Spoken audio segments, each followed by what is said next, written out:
Hello, everyone, and welcome to another session of the Trial of Hearts.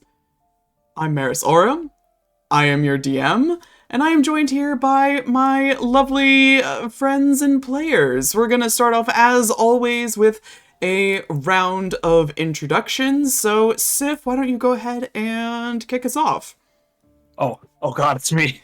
Hi, I'm Sif _VTuber, living suit of armor. I do art, I play games.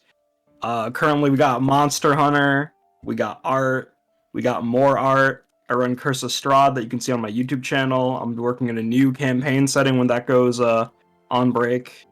And yeah, I'm here to roleplay as Gwyn, an ambitious little bird boy, bird shifter that is just here to cause problems and, win the trials, because that's what we came here to do. We came to win, right, guys? Nothing else? No RP, no trauma, just win. That's why I came here.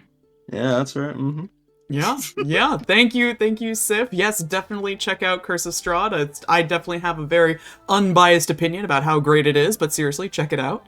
Moving on, Lily. Hello, everyone. My name is Lily. I am an aspiring artist that draws a lot of D&D stuff. I've been drawing a lot for my own personal campaign, as well as for other campaigns that I am a part of. So if you like seeing OCs and stuff like that, including Topaz, it's actually the one session where I didn't get to draw for Topaz. I kind of came up with nothing for it, unfortunately. But either way, Unacceptable. Unacceptable. I know. I couldn't decide what they were wearing for this, and I guess I have to now, but drawing it is a whole other thing. Anyways, but I also run a campaign, Mistwalker Spectrum of Eternity, which has the first 5 episodes up on my YouTube channel, which is also LilyFaewood. So feel free to check those out. Otherwise, I am playing Topaz, the Furbolg fashion designer, because classes don't actually matter in this campaign. But very excited to be here. Excited to go through it because I just got the lore, and I'm the worst person for the lore. So let's do it. Yes, please be sure to check out Lily's Blue Sky and Tumblr. She posts all kinds of good artwork. And also check out Mistwalker's, once again, totally unbiased opinion here. But it's really, really great. And definitely not because I'm a player in both campaigns previously mentioned. Vesper, go ahead. Hello, my name is Vesper Fortune. I am a variety VTuber and streamer. Tonight I will be playing Oleander Bloodthorne, the campaign's favorite piece of trouble. And when I'm not playing this campaign, I don't do anything else D&D at the moment. But you can consider me a lore consultant on Comet Tales, where two of these lovely people here already play in that campaign as well. That's my secret cap. I'm in everybody's campaign. But yes, check out Vesper. Vesper's got some very comfy, cozy streams. It's always a delight ending my Sunday evening reading streams and bothering you as you're trying to learn Japanese. It's great fun. So definitely check it out. And last but never least, we have Ares. Hello, I'm Aressima. I'm a Harpy VTuber who does art and stuff. I'm also here as the token bird today. Wait a minute, there's 2 birds here. There can only be one. 2 birds with 1 Well, Stoneheart, they might say. Smile. Oh my gosh, it's a poly... Anyway. Yeah. The most unlikely polycule? I mean, the rumors say otherwise. True. Yeah, wait, there's rumors about all of us going across. Yep. Yeah. Anyway, I want my alimony, Sif. I look to our taxpayers. But yes, thank you, everybody. And of course, as I mentioned before, I'm ArestheHarpy, the DM. So I think with that, we'll do a quick recap of what happened last time on the Trial of Hearts. So last session, our players had a moment's respite after the first round of combat during the second trial. Oleander instructed Damus to hide his crystal dagger, giving him one of his own daggers instead. Luella and Parthenia exchanged a few playful verbal blows, a mutual respect shared between them. Topaz had a surprisingly amiable discussion with Prince Alto, offering condolences for his defeat and praise regarding his strength, and it seems he was very appreciative of the conversation, and the two parted on perhaps friendly terms. Round 2 of combat ensued, the 4 final pairs left coming to blows, until Luella, Topaz, Gwyn, and Wild were the last ones standing. Gwyn brutally struck down Luella, disarmed Topaz, but left the decisive blow to Wild, who instead convinced Topaz to surrender. So with the trial complete, Gwyn and Wild were proclaimed the victors, but Gwyn had one last score to settle, pointing his blade at his temporary ally, challenging Wild to a duel. One strike, giving everything they have. They each got in a singular blow before Dame Leonora broke up the fight and tended to Luella, who had fallen unconscious during the battle. The trial concluded, the day passed, and Topaz snuck out of Hollowlight for a midnight rendezvous with Captain Wild. The two took a stroll through the woods, reminiscing, and Wild revealed his surprisingly vulnerable reasons for competing, wanting immortality to cheat death and experience the world without concern for time. The following day, rumors were spread, particularly about Gwyn and Luella, and the party exchanged their usual correspondences with each other and with others outside of the estate. Some stirred trouble, others sought to consult allies in unraveling mysteries, others looked to forge stronger bonds with new and existing allies. Essie sought out Oleander, finally making a public show of the metaphorical olive branch extension from the Celestial Court, a sign that the scandals plaguing Oleander were finally coming to an end. The two subtly interrogated the other, each trying to gauge the trustworthiness of each other, the conversation coming to an ultimately inconclusive end. Dame Leonora enlisted the help of Luella in discovering as much about Damus as she can, the man whose unplanned absence first called the dame's control over the trials into question. They both swore to secrecy, and Dame Leonora granted Luella permission to use any means necessary to find the truth of Damus's intentions and identity. Oleander and Damus discussed and compared their crystal daggers, and for the first time Oleander found his new friend to be elusive and dishonest. Damus admitted that there were things that he was unable to talk about, his mouth shut with fear. Not pressing further, Oleander instead suggested that they return to the library to continue their research into the royal family's history, where they had an unfortunate run-in with Princess Adora.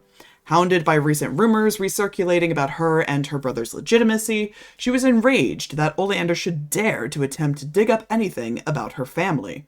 She left in a huff, but thankfully both Oleander and Damus remained in one piece. And finally, Essie again requested Topaz's presence in the observatory, where he confided in them that something was deeply troubling him. The two gazed through the telescope, where Essie revealed an empty spot in the heavens, where Queen Isolde and King Cornelius were meant to be. The star and her immortal husband were missing. So, with that, we will resume this scene with Topaz and Essie upon this disturbing discovery.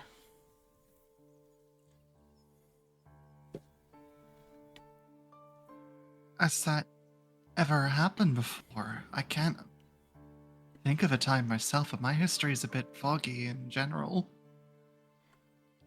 No, I don't believe it has ever happened before. Once you reach the heavens, it's very difficult to come back.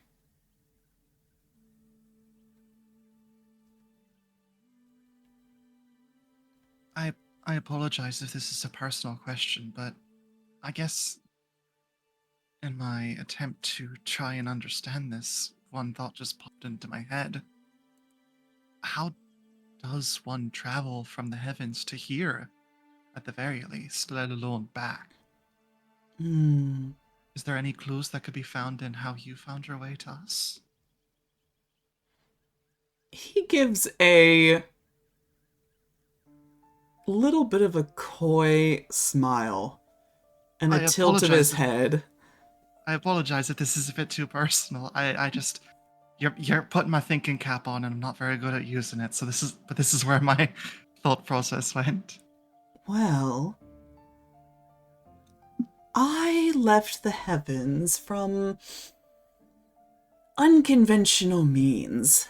I didn't exactly have the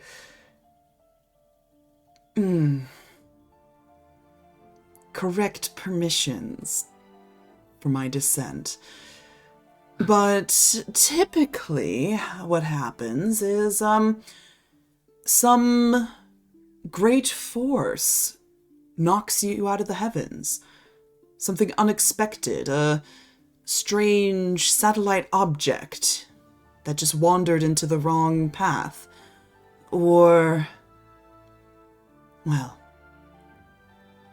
typically, many of us go at once. Like a great meteor shower.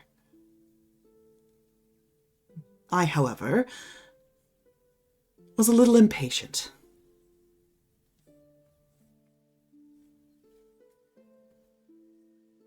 Getting back, well, that's also difficult. There's very few magics left that permit such a voyage.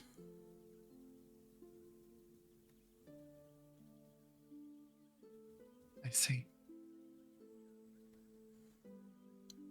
Usually once we touch solid ground, that is where we remain. And stars don't burn out over only 100 years. That's for damn sure. Certainly not. I want to make a general insight check on Essie. Specifically, he seems to have calmed down a bit since the initial reveal, but just generally kind of getting a gauge of like, is this still kind of like shaking him and making him nervous? Yeah, give me that insight check. As I realize I don't have Roll20 open. One moment. For what it's worth, I also forgot to pull up Roll20, so... We're very good at this. So you guys are in how many campaigns again? I'm teasing. I love you guys. Not like I'm the DM or anything. Okay, roll I mean, you're the DM. You can just make up numbers. That's true. Yeah, true. Sorry, I just looked at our history and just see 2 nat 1s on insight, so I'm hoping to do better than that. That's a 24. That's significantly better. Essie looks conflicted. There's a lot of conflicting emotions in their face. There's anxiety, there's apprehension, there's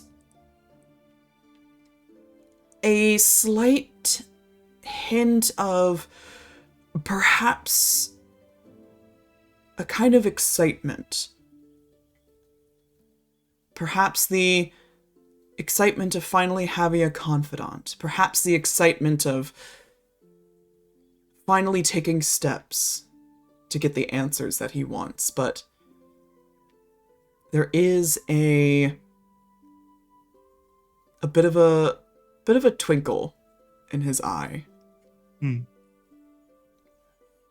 Well, I certainly don't think that I'm going to be the one to be able to solve this mystery, and it sounds like you think Oleander may be at least a good starting point. Is that correct? I think of the people here, the supposed best and brightest of Wishborn. I think he has knowledge that he is withholding. And I would very much like to know what it is, in case it is relevant. Of course.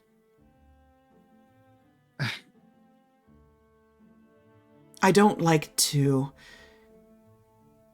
ask something so grave of a new friend. No, But- it's quite all right. Thank you. That's a relief to hear. How long have you been holding on to this secret by yourself? A while. What? Oh. So, not even Dame Leonora? Dame Leonora has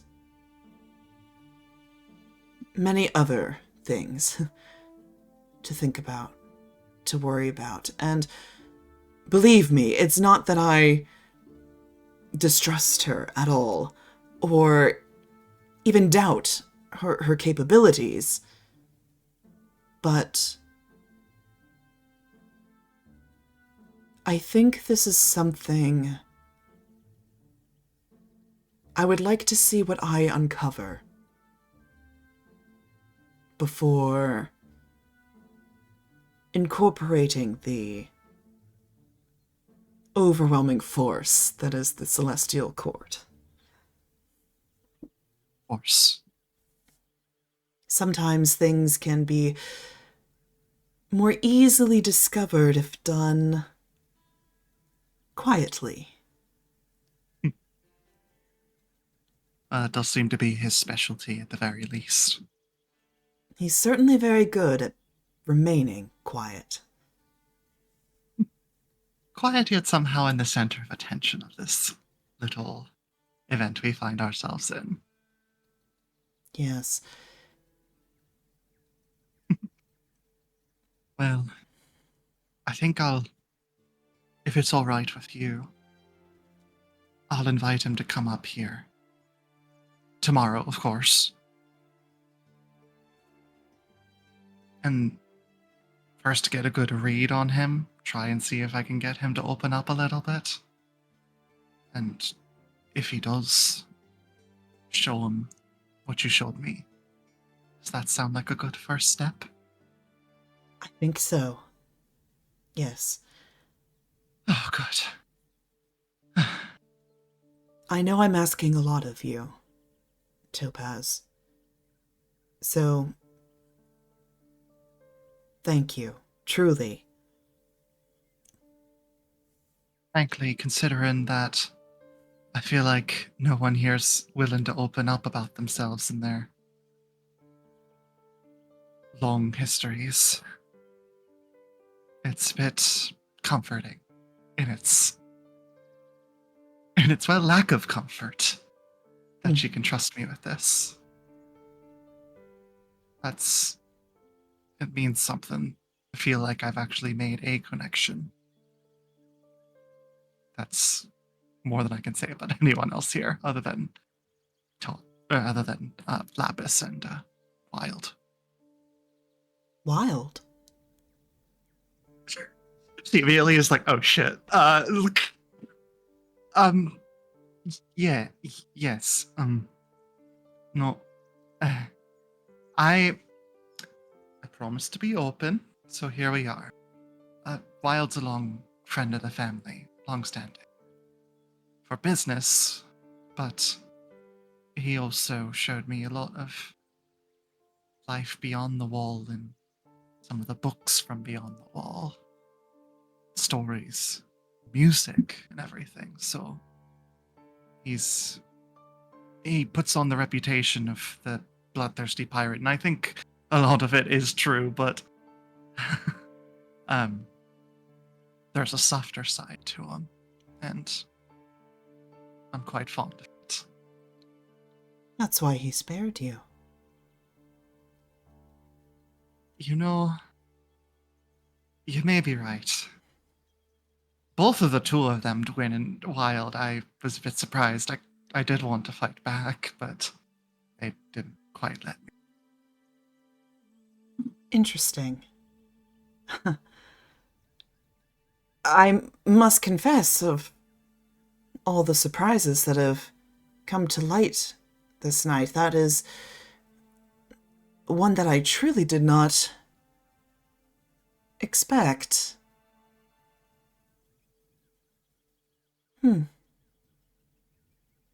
Just goes to If it makes show you- that reputations really are all about words, aren't they? I think so, in a way. That's a lesson I'm still learning for damn sure, but I can at least give you this bit of reassurance about Wild's character. The nights where we sit and talk about books are quite a lot of fun. They're some of my fondest memories in my lifetime.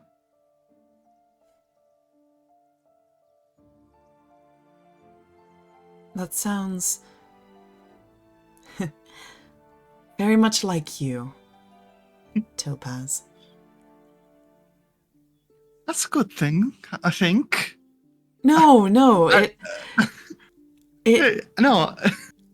I think that just the fact that, I don't know, I guess there's some consistency to my character. I don't really know what I'm doing here, so if you think that's correct, then I'm tripping over my words. I don't think there are many people who can say that they've had tea and discussed literature with a bloodthirsty pirate.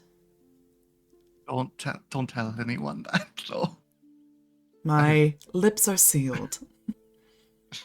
I know we have at least some semblance of good trust amongst each other. I don't like to keep secrets, but that's one that I think it's best for my family, and I think best for myself and him. And you trust this Wild? I do. I can't help but feel like there's a bit more to him than what he leads on, but we've had many a conversation. And unless he's been fooling me the entire time, there's definitely quite a bit of good in him. Could be wrong, but I choose to put my faith in at least a modicum of that being correct.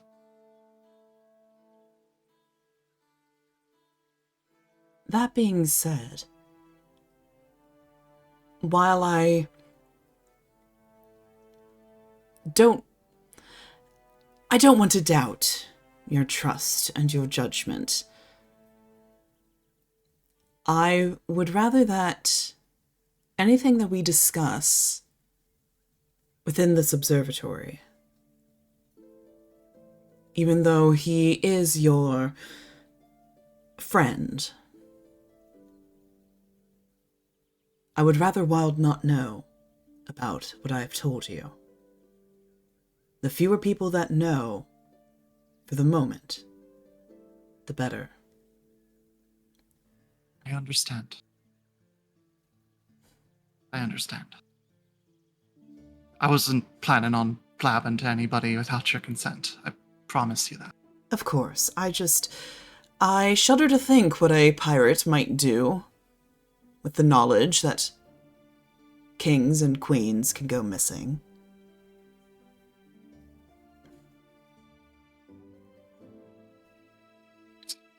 Right.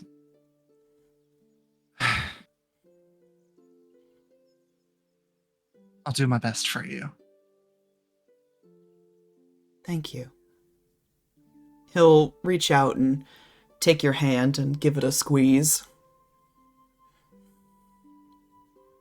He'll squeeze back, just kind of make a soft smile and eye contact with him. I should probably let you go now. I've given you a was lot just to think saying the same about. thing.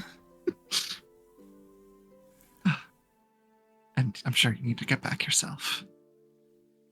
I do. Right.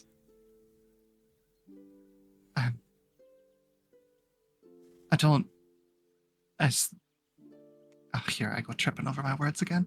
I know we've been keeping at least our friendship quite secret. Am I okay to talk to you when we're out in public? Keep it yes. sort of. Yes. No. In fact, I would like that. We can't talk about any of this, mind you. Of course.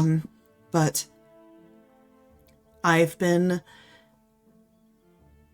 requesting, more lenient permissions from Dame Leonora, and considering that there are fewer contestants left in the trials, I find it very prudent to spend time with each of them to, well, see if there's any kind of connection. Of course. Right. And it would seem strange for you to not talk to me. Right, of course. All right. I will go down first. Have a good night, Essie. Good night, Topaz. Topaz will break off from the handshake and just the little handhold that they had going on there. Just kind of for lack of a better word, do a little bit of the Darcy flex as they walk away. Yeah, so you head back to your room, and just as a little aside, as you're heading back to your room, you're walking down the hallway, you hear a door shut, and out of your room comes a moderately disheveled-looking Cordelia.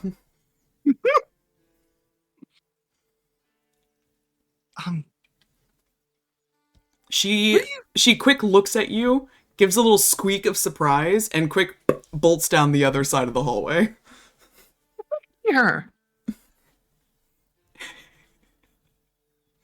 She's gone. No, she's not pausing. Okay. Topaz wouldn't want to make a scene.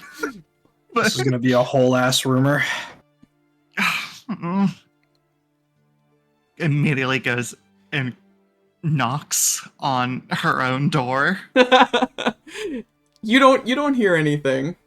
A slight rustling, perhaps.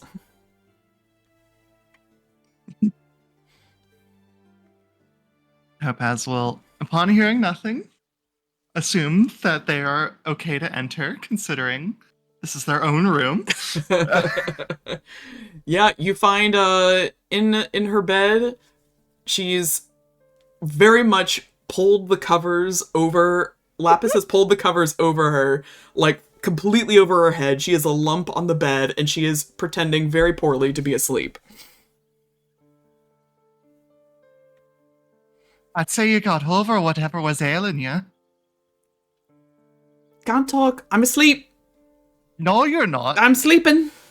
That's the same argument we would have given if Dad came in when we were supposed to be asleep as children. Yeah, well, I'm sleeping, da. Oh, yeah, I'm not your dad. Let's get one thing straight. You and I both know I did that way so many times, so you're not fooling anybody. She goes very I saw quiet. Cordelia coming out of the room, looking all flustered. And she ran away when she saw me. We were just having a discussion. Of course you were. In our room at 12:30 at night. Is that correct? Yeah, well, you were off making out with the stars, so what difference does it make? Don't you say that. We can't have two rumors on our hands like that. I'll have you know we are doing very serious business. Yeah, well, I was having very serious business too. Snogging. Stalking, of course. And they'll kind of walk over to the lump that is Topaz, sit down on the side of the bed, and just sort of like give just a few little pets to the lump. Say, all things considered, I'm glad that seems to be resolving in an amicable way. Very happy for you.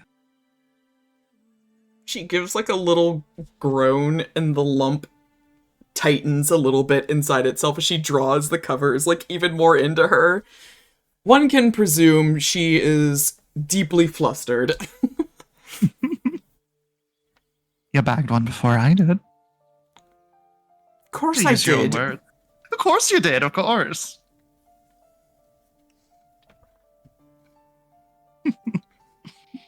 I'll let you go to bed. Let me know if you need a change of clothes.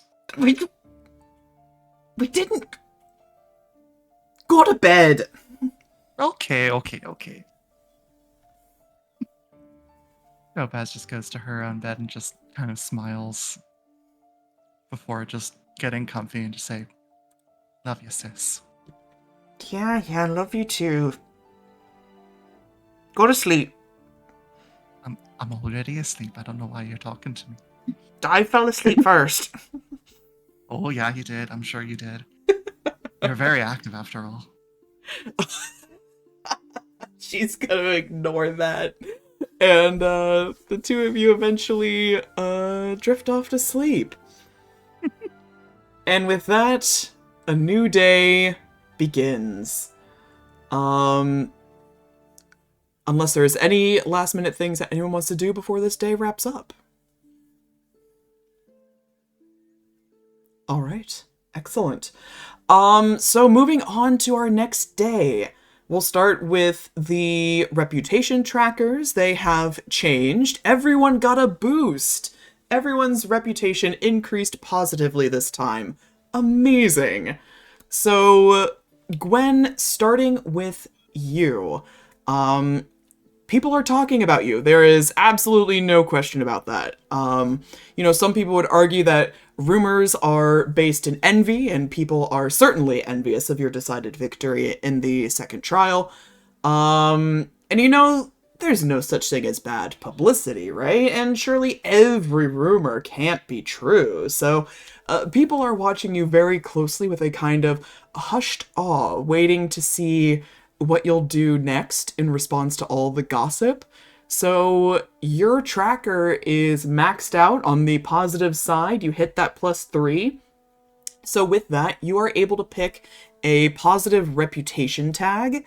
Just as a reminder, these can also be redeemed similarly to narrative tokens to make social situations go how you like. Which, by the way, Gwen, I forgot to mention last session, but you did also receive a narrative token, for winning the trial. So I apologize that I forgot to mention that, but you got one of those too, so. Yippee, I have 2 narrative tokens now. Yeah, so what would you like to pick for your reputation tag? I am very clear on this. Ambitious. Ambitious. Excellent. So, just as ambiguous as him. Excellent. So the 3 tags we've got on the table: ambitious for Gwyn, uncaring for Oleander, and warm for Luella. And this is how society at large will start to perceive you. Moving on to Topaz. Topaz, you put up an admirable fight against the toughest contenders of the second trial. Your efforts were noticed, considering you were the last one standing against Gwen and Wild, so people are looking at you favorably, and you'll find them perhaps a little easier to talk to. So with your +1, you're going to get advantage in persuasion.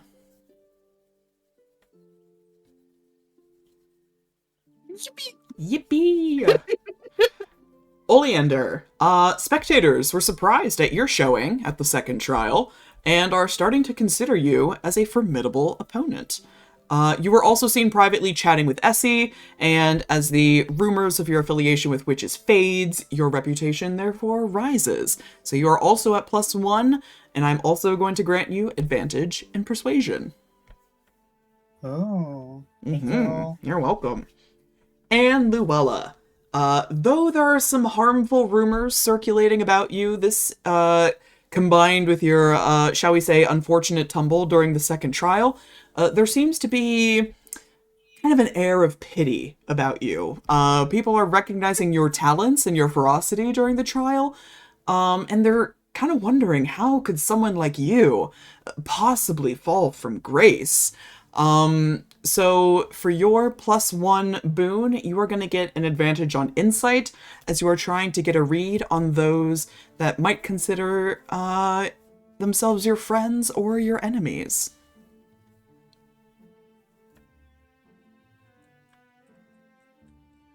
All right. And moving on, we're not going to do a rumor phase. I just want to do a quick reminder of all of the rumors that are currently at play. There's now quite a few. First and foremost, the scandal that Oleander is a witch sympathizer has been scrubbed clean. That is no longer on the table. However, the rumor that Dame Leonora isn't actually the master of ceremonies and that someone else is pulling the strings behind the scenes, that became a full-blown scandal. Most people do believe that that is true. There's also the rumor that Gwyn is rigging the trials, bending people to his will to make sure that he comes out on top.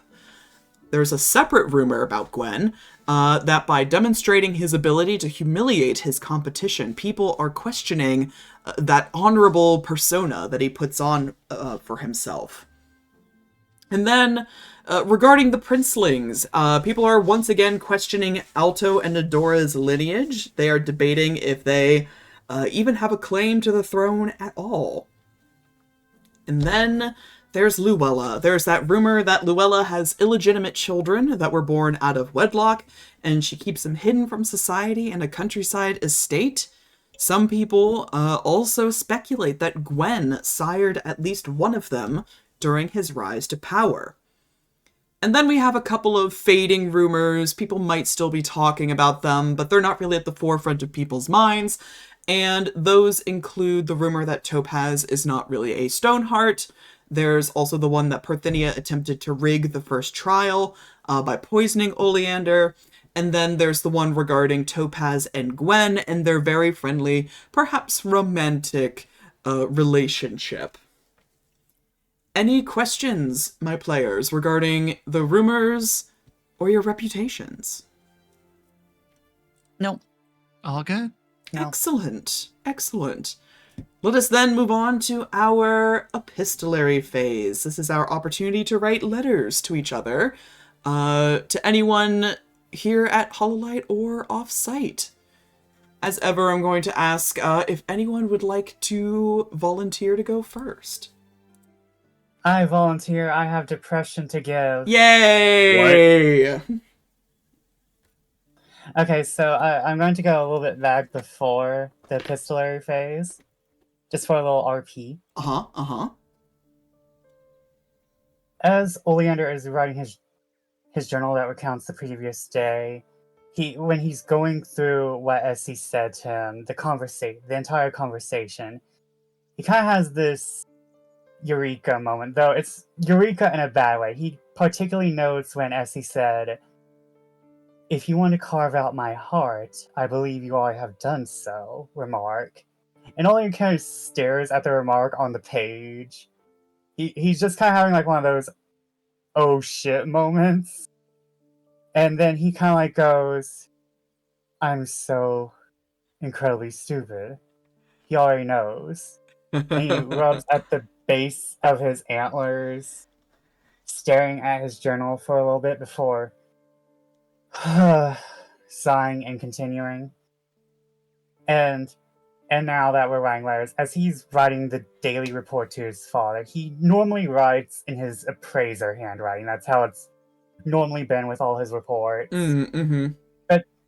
But during two certain events, he slips unintentionally into his normal, everyday handwriting. in the retelling of the conversation with Essie, where Essie basically said, "Hey, I know you have a crystal dagger, right?" Not like he implied it, he didn't outright say it, but he might as well had. And Oleander, realizing he was too stupid to catch it, he's like, Oleander notes in this particular part of the report, "I have failed on this front. I'm not sure how Essie has learned. I guess this might have always been beyond me." And then he slips again when he slips into his normal handwriting again when he mentions Damus and telling him everything. And is like, "This was correct, right?" And just pushing aside everything, pushing aside the journal, pushing aside his daily reports, he holds his head again, sighs, goes, "Why am I here right now?" Just takes a moment to himself and goes, and just kind of like pauses for a moment, holding his head, then gets back to the report because he doesn't really know what else to do at the moment. And copying his journal to Parthenia again, doesn't mention the crystal daggers, doesn't mention Damus's weapon. He just notes everything that's not currently related to the current investigation. Doesn't really talk about he says he talked to Essie. He can't really avoid mentioning he talked to Essie. Everyone in God knows about it. True. But he notes that nothing particularly important happened. It was like small talk, getting to know each other. And he notes everything he learned from the spectators and contestants that he can.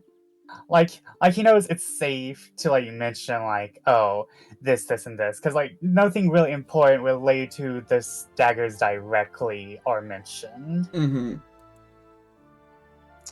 And he tries to write other letters, but he is honestly kind of lost on who to write to, and every single letter just ends up in a crumpled ball in the trash. And he just kind of sits at his desk waiting for he's like, okay, well, this is happening. Oh, buddy. Oh, no. Oleander, breaking my heart here. I do have some letters for you, though. I don't want to interrupt if you had any other things that you wish to write out, but I do have some letters for you. Nope, I'm done with the depression. All right. So your morning post arrives. You have 2 letters. The first on the little stack is a very frankly unassuming letter. It's plain white stock, no immediate seal on it. The handwriting is super duper plain. You don't even recognize this handwriting, and it seems kind of odd. There's something about it that just seems strange. But as you crack open into this letter, for a brief moment, as you look at the page, it's just blank. There's nothing on it. And as you start to wonder, what am I looking at? Words start to appear on the page. And it does become a script that you recognize. And it says, "Oleander, I hope this letter reaches you well, and I hope you're able to read it. Mezzethine said she'll put some sort of enchantment or other on it, so only your eyes can read our words. I've never required such secrecy before, but your last letter caused us great concern. While your trust in us does you credit, I must urge caution. These are extremely dangerous words, even on paper. If your letter fell into anyone's hands before mine, you could easily be convicted of treason. The royal family is known to be staunchly anti-witchcraft, and I'm sure they would not tolerate any baseless accusations.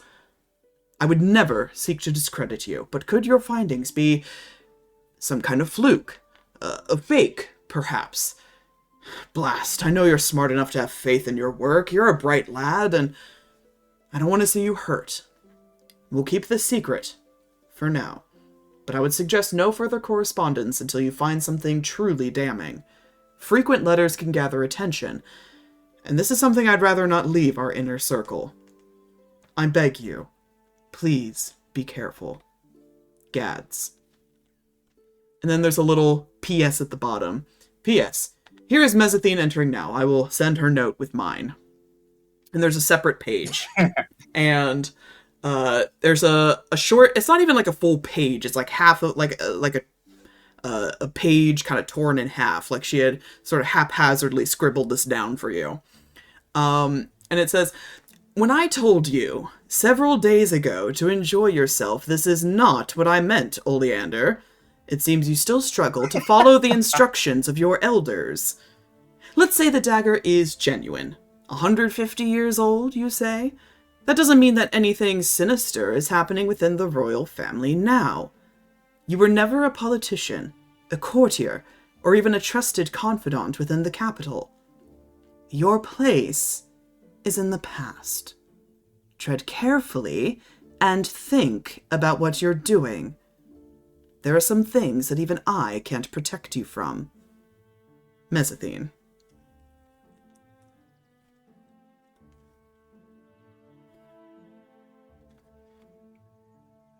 Oleander kind of gives a smile at that. Oh, I'm sorry. I'm getting emotional. Oh. The character bleed is real, people. Oleander kind of like nods and like he's kind of wondering because he knows that Mezzethine means the best when she says that, but he kind of just takes the note, nods, and he. I assume there's like a little like place to like burn letters or burn papers on the desk somewhere. He kind of opens whatever that is, takes the letter, burns it immediately. Good call. And yeah, you have a second letter. This one is on, it looks like that kind of recycled like paper that has like little bits of like seeds and flower petals sort of intermixed within like the pulp of the paper, and it's got a vivid purple ink that the letter is written in. And this one says, to my dearest brother. Mind you, that dearest is spelled DEER-EST. To my dearest brother, Oleander. I'm glad you're making friends. Does this mysterious blood-working alchemist have a name? Talking to another person that's actually alive and not a pile of bones in the ground is a huge step for you, and I'm so proud of my darling big brother. Bloodworking is a peculiar kind of magic. While it's not unheard of, little is known about it in practice, since it's something people were inherently born with, and on top of that, many misguided fools lump it in with witchcraft, but that's just people being spooked and uneducated, if you ask me. Regardless, you've sent me a delightful little puzzle. I've never seen a potion quite like it before. I'm loath to admit it, but this one even has me stumped. It's not toxic or poisonous, but there is something off about its contents. I found traces of blood, unsurprising, but curiously, upon much closer examination, I could find teensy tiny little flecks of stardust. Where on earth did he acquire it? If you find out, let me know where I can find a cellar. Only slightly kidding. But a promise is a promise, and I'm sending you my spare alchemy kit. Have fun with your new friend and his illegal ingredients. In any case, Dad's fine. He's grumpy and beside himself with worry, so, typical dad stuff. Adamus still hasn't returned home, though. Probably out somewhere moping that the best thief in the world got caught with his hand in the cookie jar at Hollowlight. And it definitely isn't helping Dad's anxiety levels. I know I speak for the whole family when I say that we miss you and can't wait to have you home again. So ditch the rich assholes already and get over here. Yours truly, the bestest, brightest, and most prettiest sister ever, Lycaris.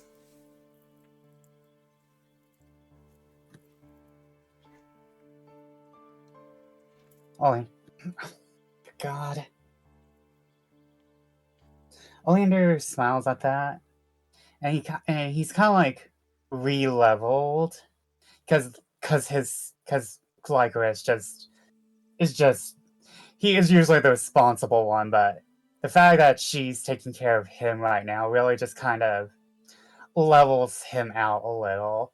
But then there's the fact that there's stardust in the blood. Yeah, funny thing about that, right? And so Oleander kind of like he doesn't immediately burn this letter. He's going to have to be like, oh, I have to have a talk later again, aren't I? just and he kind of take. I'm assuming the alchemy kit looks like it's made out of mix and match entirely unused balls, because there's just very a lot much of things so. you've done. Very much so. It's kind of slapdash, hand-me-down pieces, but all quite functional and eclectically charming. Well, gotta go handle this, and Oleander will just take a rest at the desk, just kind of like staring at this letter as Sister told him. He's like, "Ugh. There's more questions. I don't have answers, only questions." Alrighty. I believe that concludes everything for your letters. Oleander, who would like to go next? Mine should be pretty quick, so I can Alrighty. go. Topaz. Unless, Sif, do you want to? Oh, no, I was gonna volunteer if no one else wanted to, but since you spoke up first, by all means, get up there, Okay. lady. So, Topaz just sitting at his desk, probably pretty early in the morning, getting this letter done. He's basically been poring over this single letter for a while, taking a few drafts of it, and just like, okay, we gotta do this. This is what we gotta do. Okay. And before getting the final draft that they are pleased with. And it goes. Oleander, I understand that this trial has been extremely mentally and physically taxing on the both of us. During our brief respite from these trials and tribulations, there is something I wanted to bring to your attention.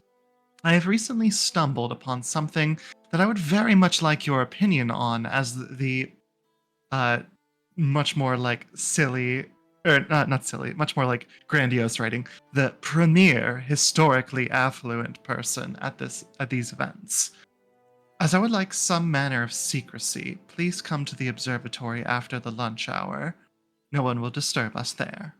Mix Stoneheart.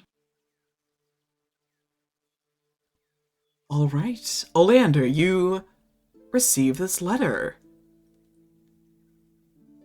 How do you respond, if you do?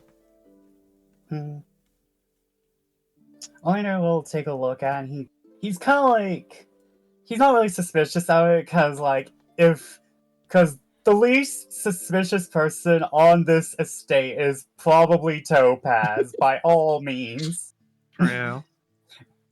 And he's like, they probably mean only good intentions. Probably the observatory, though. I haven't really had much reason to go there.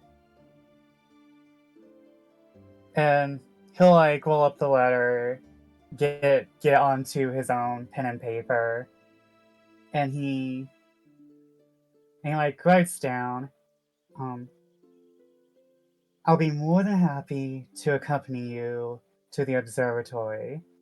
Your flatteries, while nice, may not be true, as I am sure there are many others who could help you with this, but I will do my best at this current junction. And I will see you after lunch then in the observatory. And he will have that quickly sent back. All right. Then I think Topaz, seeing this letter, will just kind of take a deep breath, like, oh, okay. He accepted, great. And then we'll quickly write just on like probably a little scrap of paper, saying just basically, he agreed to come after lunch if you would like to listen in the wings. You're more than welcome. And then take that letter, disguise themselves as a member of this household staff, and slide it under Essie's door. Okay. You do not receive a response to that letter. Okay. And just for clarity, there was no like, this was not directed to Essie. It was just under Essie's door, and it was not labeled as Topaz or anything like that. Gotcha. But yeah, it's quiet from Essie's side, so maybe he'll show up, maybe he won't. That's fine. Time will tell. I just wanna show initiative. Yeah, I gotcha. Mhm. All right, is that everything for you, Topaz? Correct. All right. Gwyn. All right. Okay, I'm gonna make this simple, succinct. All right, first letter to Oleander. I have these written on my notepad, so I will summarize them in the epistolary letters chat in a bit. Dear Oleander, once again, you have proven to be quite the enigma. I thought you had made it clear to me that you were here only to engage in your studies and perhaps at someone else's behest, acquire a bit more of a social life, yet seeing you in the last trial has me pondering. At first I dismissed it, thinking it was simply a way for you to get back at Parthenia. More childish games, but the way you fought, the way you defended Damus, how aggressive you were as you were losing, You have once again piqued my interest. Expect my arrival soon. Sincerely, Gwyn. That is Oleander. Now I got a shorter one for Topaz. Dear Topaz, I can feel your frustrations. I have felt them since the way you glared at me during our last trial. I don't know how much has been spoken to you by Wild, as your bond, its strength is oh so evident. But the nature of our alliance depended on certain junctions that I feel you are more than capable to come to conclusions on. However, I admire that drive, that instinct to push further. It is such a more clarifying sight to see from you than how you first arrived here. And perhaps this is a poor habit from my days as a commander, but I find it worthwhile to reward such behavior from my soldiers. Attached is a pair of dueling gloves that I had used days past, that has seen little use from myself, as my blade has been more than enough to end such arguments. I find that should you find yourself in need of a direct, unrefusable way to end a conflict, I hope these gloves serve you well as they have served me in the past. Sincerely, Gwyn. Gonna set up Topaz to, maybe do some things. And finally, and this one I don't know how, like, Gwyn would not know how to submit this, so I think he would give it in person, but I'm gonna read it out now. Dear Essie, I hope despite the subject of our last trial, you derived some enjoyment from it. I write this letter to you now, as I understand that many here have approached you freely within these halls. Those deserving of your time and those simply wishing to butter you up. I myself have been holding back, finding myself to be at least. I sought to demonstrate myself and my dedication to these trials in a more direct manner, as I have done in this last trial. As such, I believe I will be endeavoring to make more and more direct discussions with you in the future. Should these direct advances be of interest to you, perhaps we could have further discussions outside of the gaze of Dame Leonora and the peanut gallery of the cafeteria.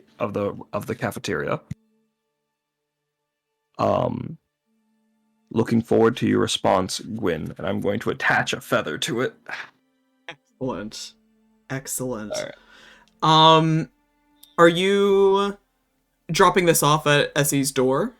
No, now that you've given me an extra narrative token, my brain has been cooking, and I kind of want to do a power play during breakfast or lunch, or if at all possible. Okay, yeah. So yeah. I know there's a lot on the itinerary. No.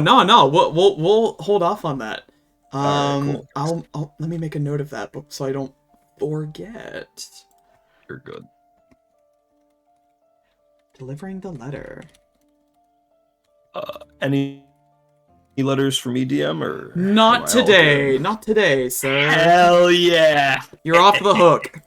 I got rumors. Oh, one more thing I wanted to ask. Rumors are commonly known, right? Like, no matter who spread them, all of our characters. Okay, gotcha. Thanks. Correct. Cool. Yes.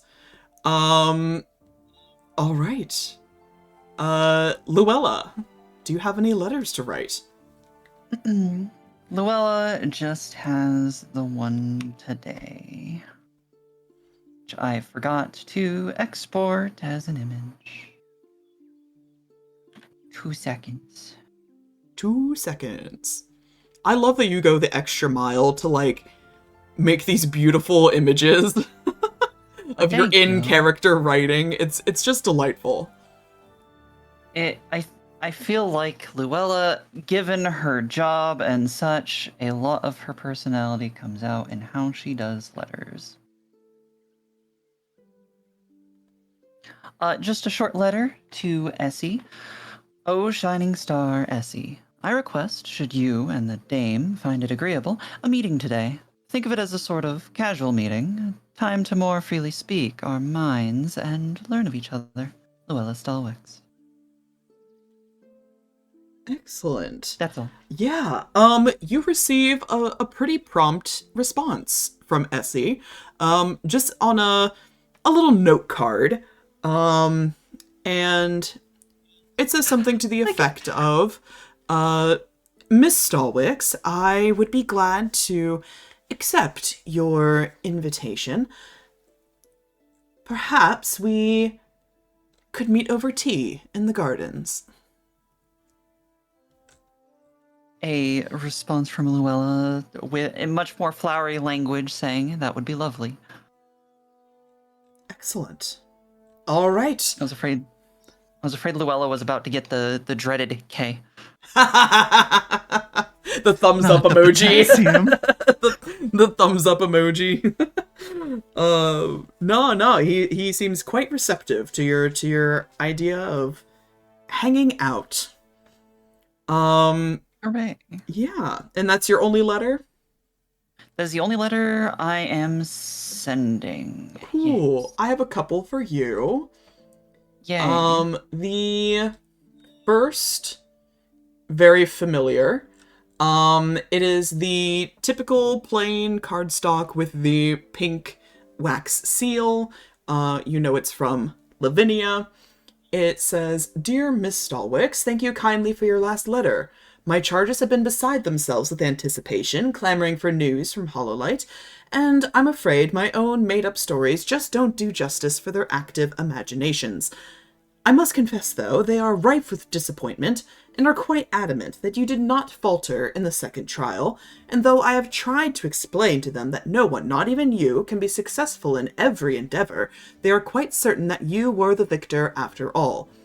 If anything, I hope this goes to show just how much they adore you. If words are indeed circulating once more, do you think it necessary to relocate them? It would be difficult, after all, they've only just settled down where they are now, but of course I trust your judgment in all things. Just say the word, and I will make it happen. Regards, Lavinia.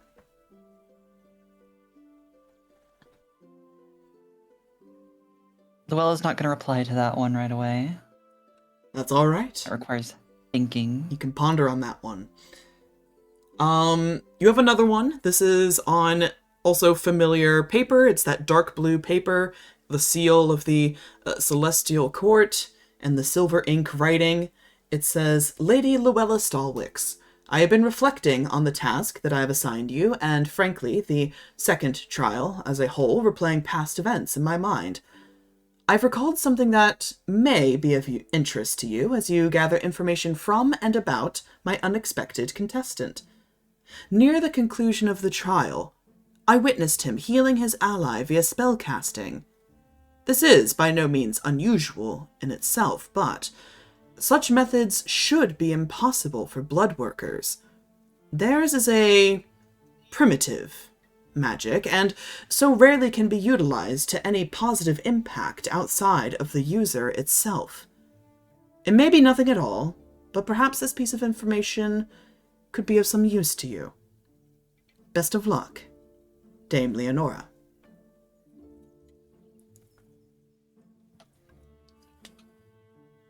That one isn't getting a reply yet either, if it will at all. More things to ponder. Notes And written down. yes.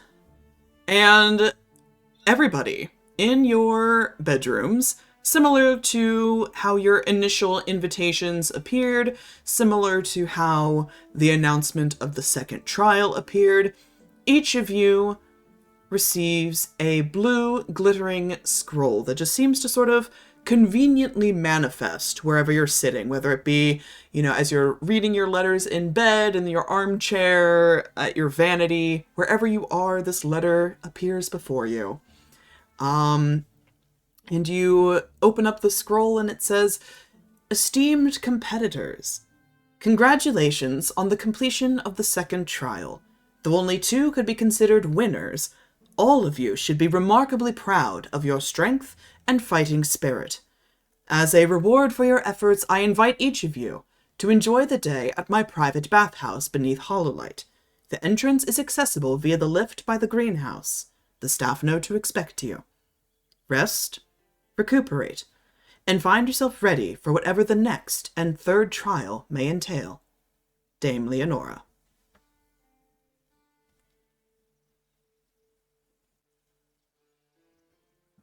So, each of you have full permission to check out the bathhouse and have a spa day and relax and enjoy yourselves. Let's go spa day.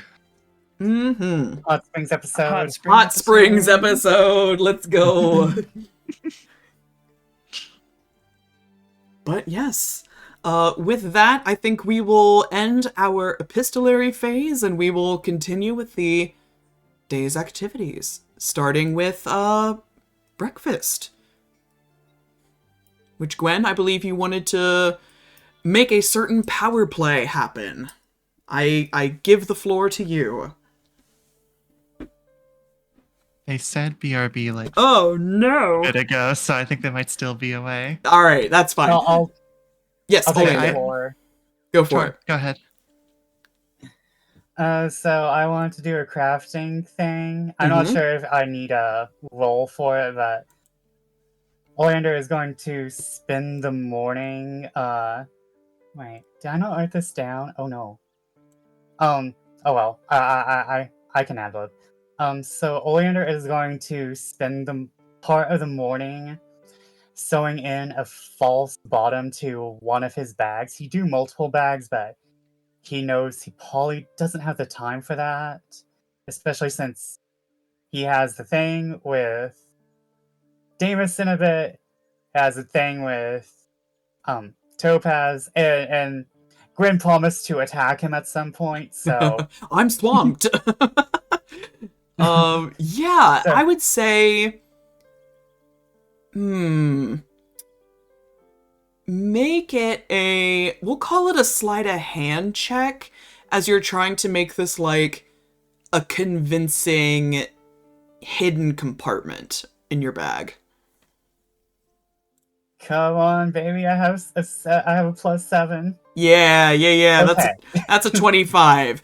It is, yeah, there is no like visible stitching from the outside. No one would recognize that there's a false bottom just by looking at your bag. So very good craftsmanship. Well done. As he's kind of going through the craft, he kind of like looks at the dagger and he kind of like, because like he has the dagger right there because he has to make the measurement. Like, you kind of like lifts it up. He kind of gets angry for a moment, raises it high above his head, looks like he's about to throw it at the floor. Then he kind of just brings the hand back down and he's like, no, you can do this. And puts the dagger back down as he finishes up crafting the bag. And if Sif's not back yet, we can go and do the Damus thing. Yeah, let's go ahead and jump to that. So you want to talk to Damus. Do you want to do this like at breakfast, or do you kind of want to catch him privately? How would you like to go about this? Before breakfast, if possible. Sure. And I'll be like holding like the little alchemy kit. Did she also give me a poison recipe, or did she only just give me the alchemy kit? She just gave you the alchemy kit. Okay, that's probably for the best.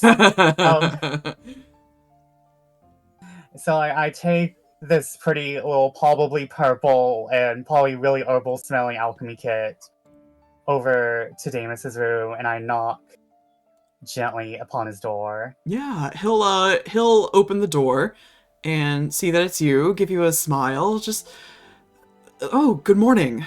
Good morning, Oleander. Good morning, you said you didn't have one of these, and I present him the alchemy kit. Oh my goodness, thank you. I never expected something like this. Please, come in. You don't have to carry it. We can set it somewhere. I smile and I kind of can I make and you know what, I actually no way. I already made a perception check last time I was here, but I kind of like smile and walk my way in, not suspiciously, but Oleander might show just a little bit of nerves. How did you acquire this, if I can ask? I asked my sis. Well, to be truthful, since we are in this together now, I sent. Well, for my sister, I'm always a bit of tit for tat. I like to spoil her with things, and I don't really want to go digging through the gardens of Hollowlight Estate for some poison flowers, so you said the potion was inert, so I assumed it was safe to send to my sister. But I want you to make an insight check right now. oh no. Oh no. Oh no, I'm going to learn everything. Damus's face pales at this, and he looks like he's about to break out in a nervous sweat at any second. But he doesn't say anything. He just lets you continue. And I kind of look at him and I'm like, and Oleander's like, I guess you know what I'm about to say, right? No, I don't. I didn't think you would. I didn't actually think you would really do anything with it. Well, I didn't think it would end up with in this. And Oleander, he looks very ashamed because, like, he wasn't expecting to learn information. He wasn't expecting anything. He was like, this is a burden on both of them right now. So he kind of looks away. He can't look Damus in the eye, and it's like, I wasn't expecting to learn anything. I just was giving my sister a gift, and in return, my sister gave me information. And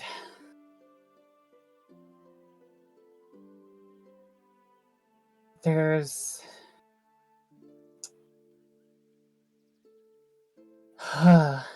and he just looks up. He finally brings his eyes to meet up Damus's, and he doesn't look like he's crying, but there is kind of like the hint of, I didn't want to know this. And Oleander just goes, she said there was stardust in the potion.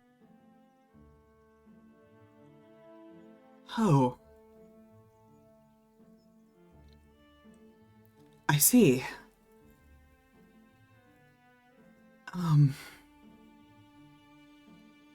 Your sister must be quite capable if she was able to detect that. You don't have to tell me. I'm sorry. No,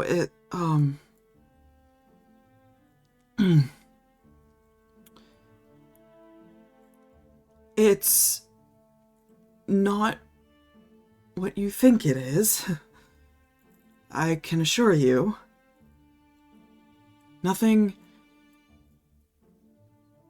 Despite what it looks like, it's nothing nefarious. I promise.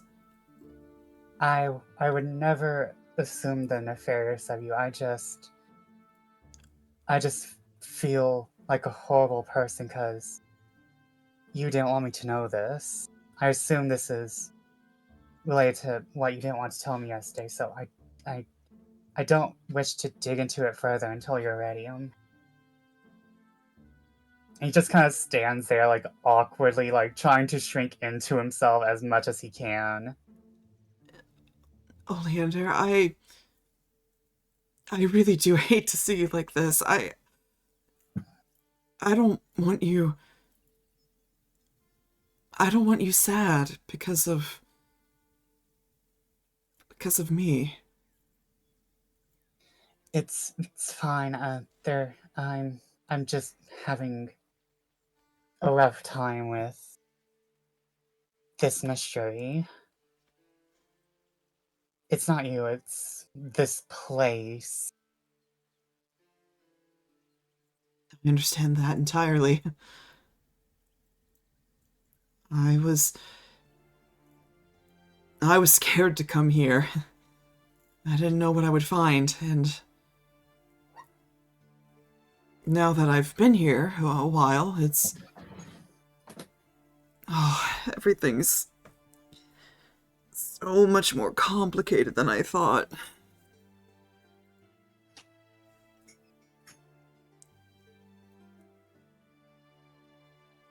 I don't want to put you in any tough positions. I really don't.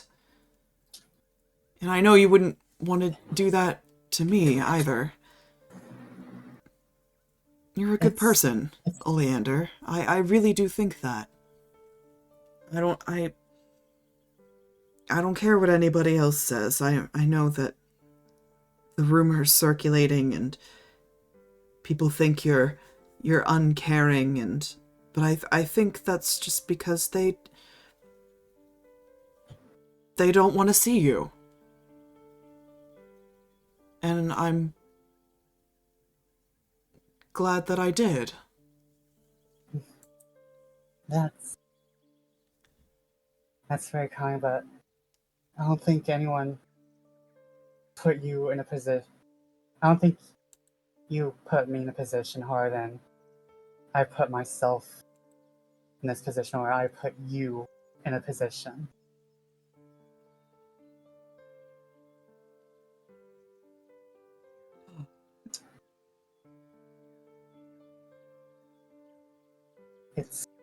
It's fine. I'm sorry. Whatever is going on, whatever my sister discovered, you don't have to tell me, and we can keep it between each other until you're ready. Or if you're never ready, that's fine. He gives you a very tight smile, his brows knit together, but there's a genuine appreciation in his eyes as he just nods his head. Monologue token, Damus. Ooh! Alright.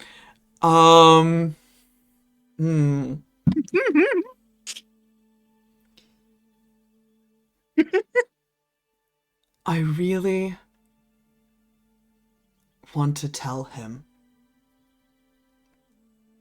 He deserves to know the truth. He told me the truth. Just say it, and stop being so damn scared. How would he even know? How would he even know if I said it? How would he know if I told it to him? Surely that would be okay. But what if he does find out? What if... No, I can't risk it. I can't risk it.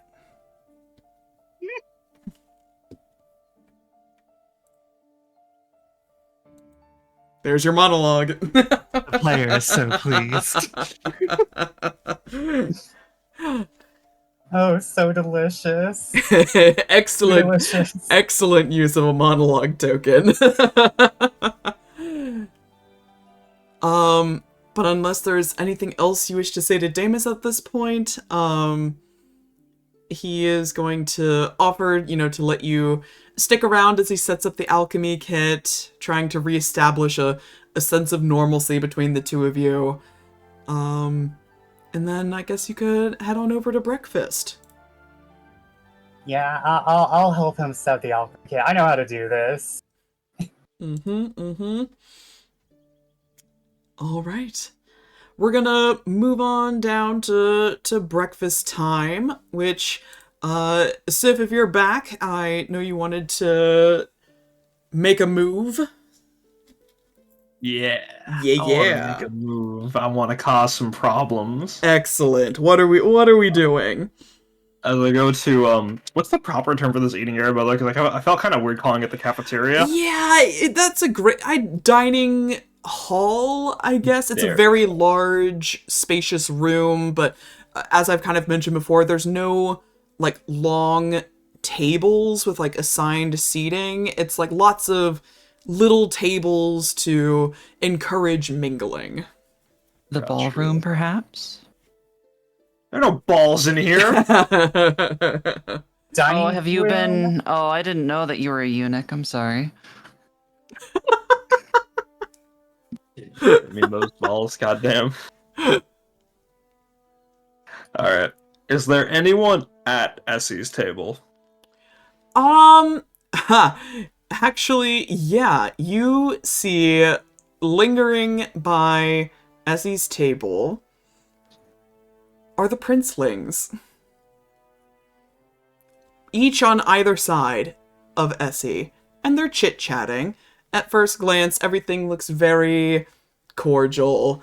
Alto, I think, of the three, looks the most at ease.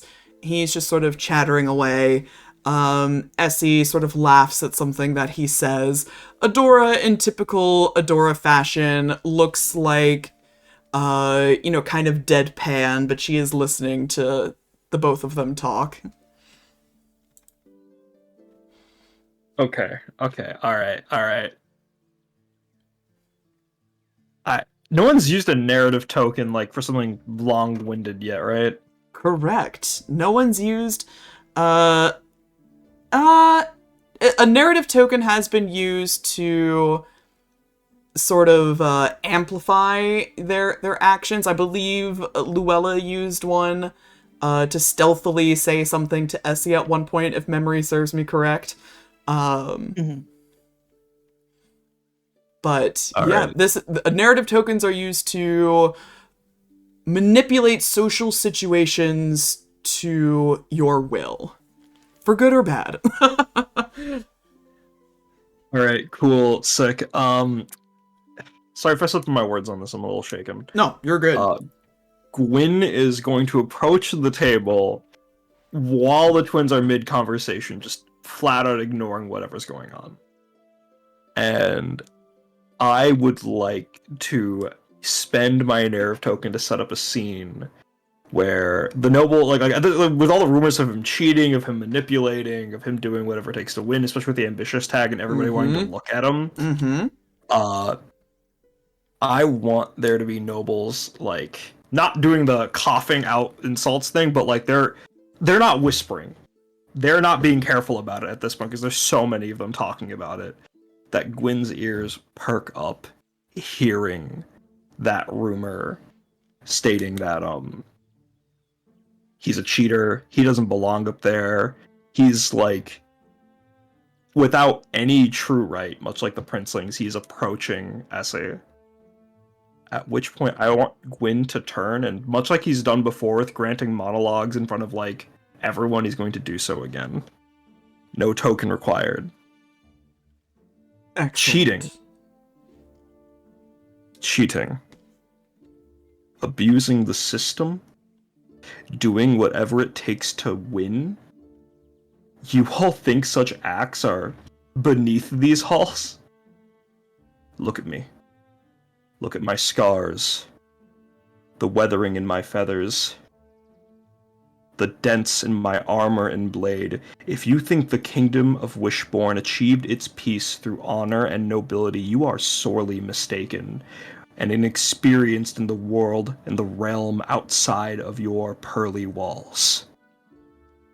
I am the blade of the kingdom of Wishborn, and I achieved our victory the same way I will achieve something greater than the very nation itself through any means necessary. And I'm not trying to like dispel the rumor, but I'm flaring it up with the I will do what it takes. And with that, like, as he's got like everyone stunned, and as the twins are kind of like, I imagine there's like a weird sense of like, we can respect that, but also what the fuck, dude, we were talking to Essie. Yeah, very much so. In full view of everybody, he is going, like, he was thinking about doing this more subtly, but now that he's got the stage, he just pulls out the letter he wrote Essie and then puts it on the table and slides it towards him. Hopefully, I can garner your attention without an audience such as this. And Gwyn is then going to walk away and get food. Oh my god, amazing. Listen. Monologue token on Essie. Oh. You're so goated. You're so goated, dude. Oh. Essie is looking at Gwyn, looking at the letter. And probably for the first time since this whole charade has been going on, all of the pomp and circumstance of the trials, for the first time, it feels like he is only focused on a single person. A singular entity has caught his attention. And for a moment, something starts to well within him, and he quickly snuffs it out. Can't show that. Not here. And he'll look to you, Gwyn, that practiced,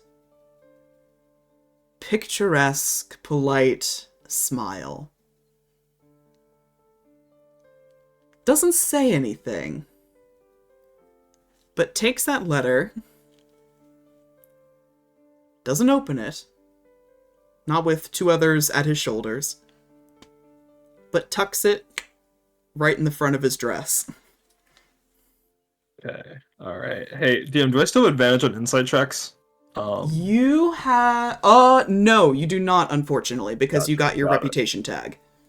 Yeah. Is it okay if I insight Essie to see if Gwyn can pick up on, like, shaking him? Yeah! Give me that insight check. That's a 16.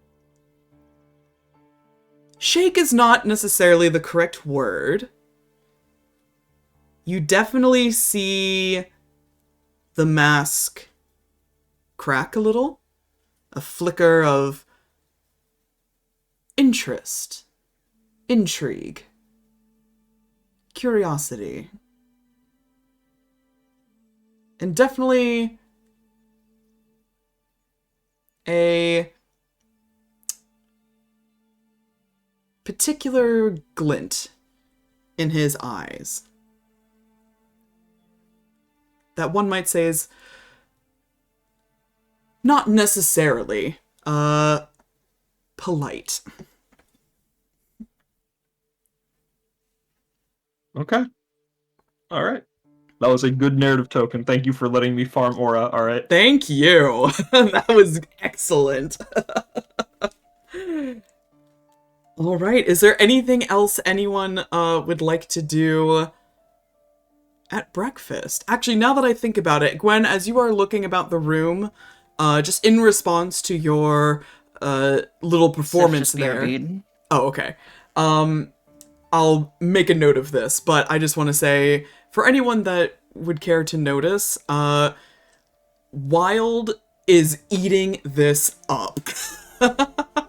He is watching this spectacle and just grinning ear to ear. He is loving it. The princelings are stunned. As Gwyn leaves, they try to recover their previous conversation, but it is unfortunately painfully obvious that Essie's mind is now elsewhere. Is there anything else anyone would like to do at breakfast? Eat food. Eat food. I was going to just note that Topaz would be wanting to just kind of chit-chat with Prince Alto, but I do not feel that that is appropriate at this time now. We'll save that for later. We can save that for later. Or if you want, we can say, after breakfast, enough time has passed. He's separated himself, from Adora and Essie, kind of off doing his own thing. It's up to you. Let's save it for the bathhouse. Excellent.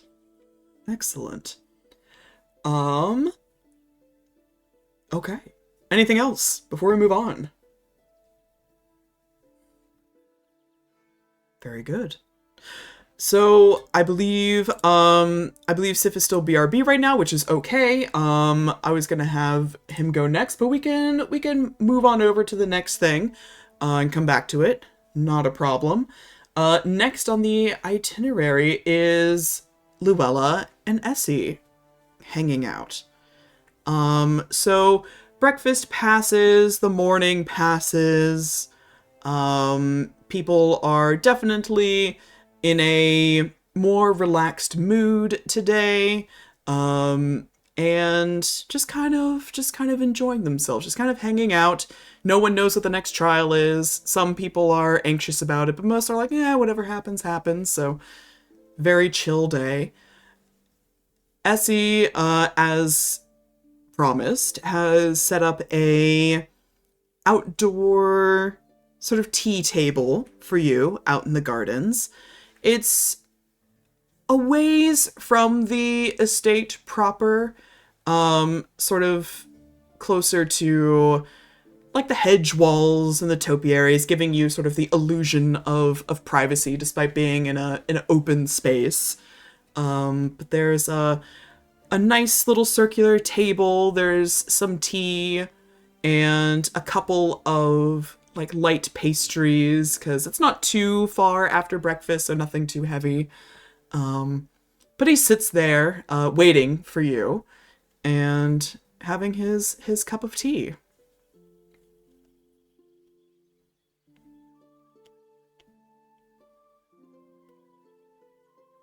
Luella is going to walk up,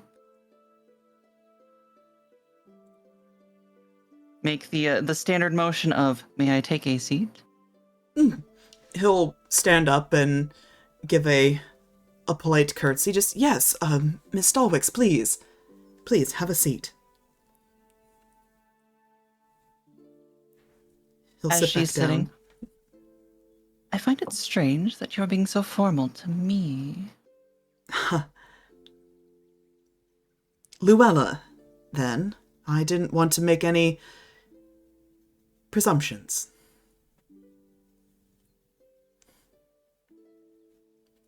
I did request, or invite perhaps, you to a casual meeting. That you did. I'm sorry. Some people have differing opinions on casual,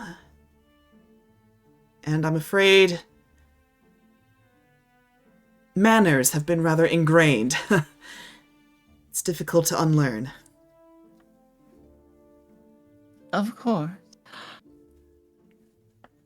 I assure you, in this instance, I would request that you act as though we were friends, acquaintances, catching up on old times. Because I would most certainly like to know about you, and who you are, and how you feel. Really? Truly? Gives a little tilt of his head, a little bit of a smirk, as he takes another sip from his teacup.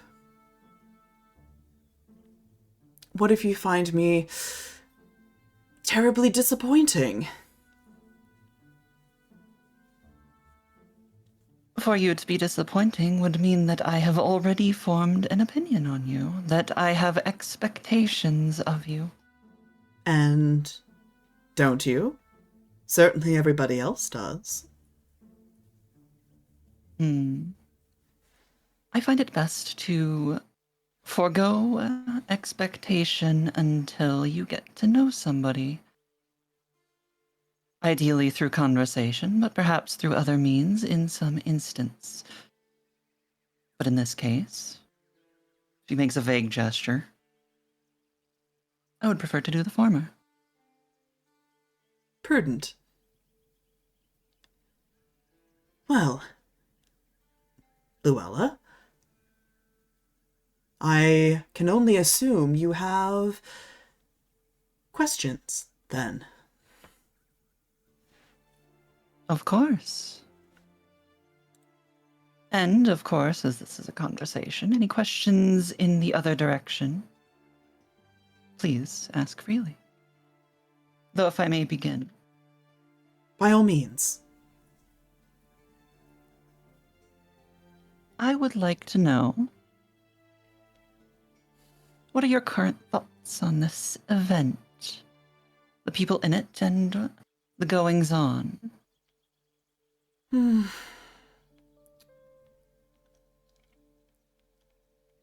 It's, I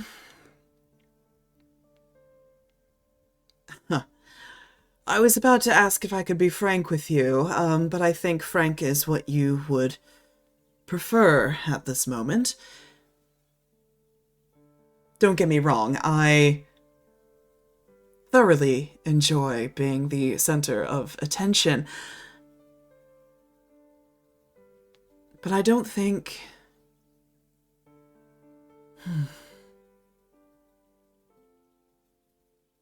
I'm not sure if anyone... If most people, I should say, truly see me as a entity, as a person.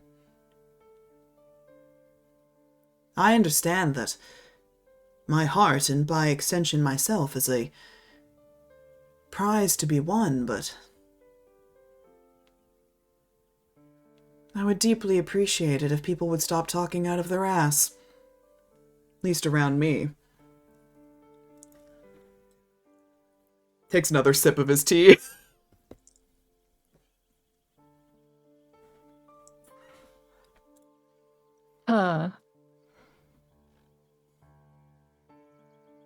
It would be rather nice, but you cannot have polite society, I guess, without, well, some sort of grandstanding, showmanship, talking out of your ass. Oh, pardon me for being so uncouth. It's just, how polite is polite society if people say one thing and mean something entirely different? It's all just so exhausting. As for the people, despite how I complain, I admit there are some certain parties that have caught my interest.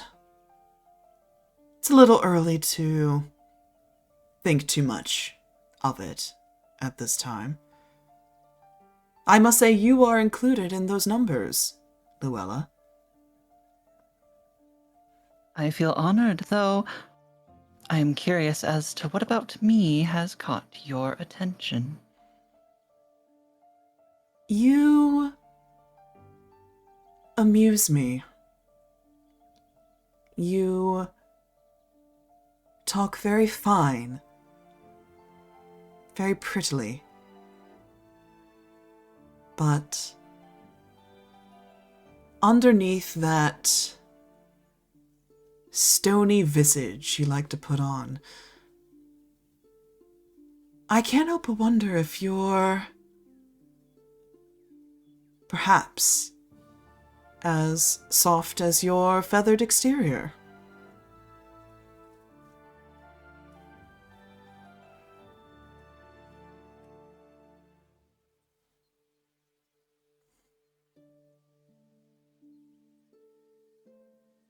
Is that really your thoughts on me?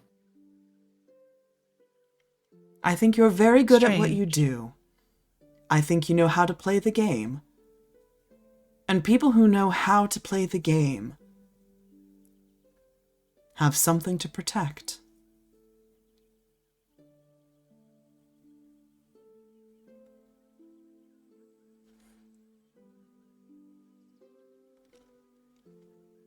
That's just my theory, anyway. I would not call your theory incorrect under most circumstances. Though I wonder, as you play the game now, too, for who knows how long, perhaps longer than I, what is it you are protecting? He pauses at that and sets his teacup down in its saucer. And he looks out to the grounds for a bit before addressing you again. I don't know. I admit I had rather selfish reasons for being here.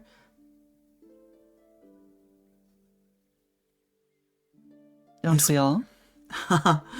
Fair enough. Fair enough. It was impulsive. But I think I'm trying to protect myself and my family. Considering that perhaps my theory is correct about you in light of recent things that have been said, I think you would understand that sentiment. I would. And even if you are not protecting your family, to protect oneself is still, mayhaps not noble is the right word, but at least pragmatic. Quite.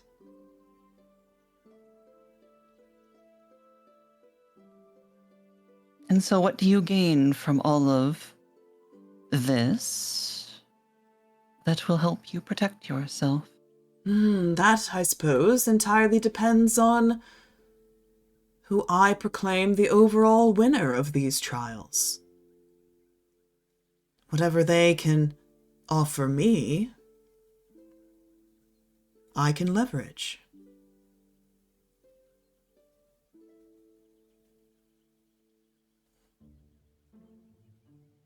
You must think me... How long? I was just gonna say, you must think me terribly selfish or indifferent, saying so.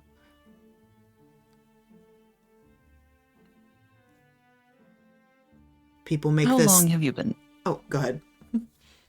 How long have you been playing the game, might I ask? Oh, not so very long. I've been on, let's see, the surface for... And he counts on his fingers. Several weeks?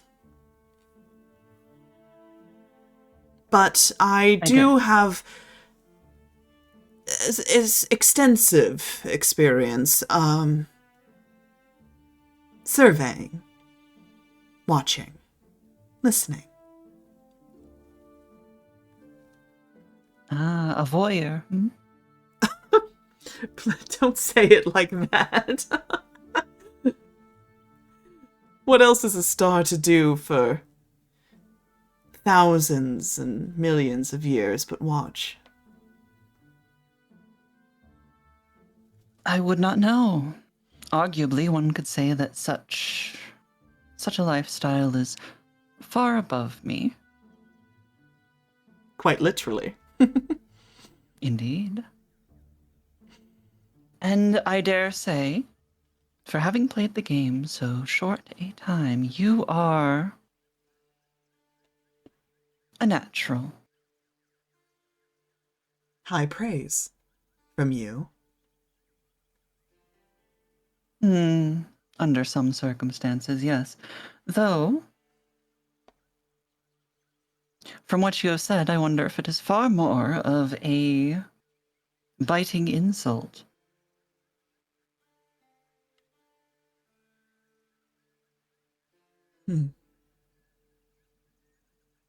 No one plays the game for anything less than selfish reasons. After all, what else is there to gain from it? Honor is found on the battlefield by those who would rather die than play the game. Joy is found with one's family, not in some courtly manner amongst people who are out to stab you in the back for money, status. Simply to say they did. So then why are you here? And I don't mean here at Hollowlight. I know what your ambitions are, after all. Why are you in society? You reside at the capital, yet those that you would seek to protect are far removed. Why not give up the game and be with them?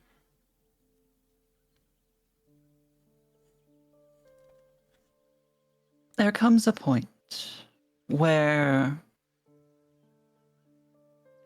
to give up the game is dangerous in many ways, is terrifying in many ways as well. Surely you know how a sudden change in lifestyle can upset one's life. Yes, I can imagine so. And so if you were to also imagine that making the change that you did, if it had removed from you everything that others found valuable, useful, if it changed who you were seen as a person.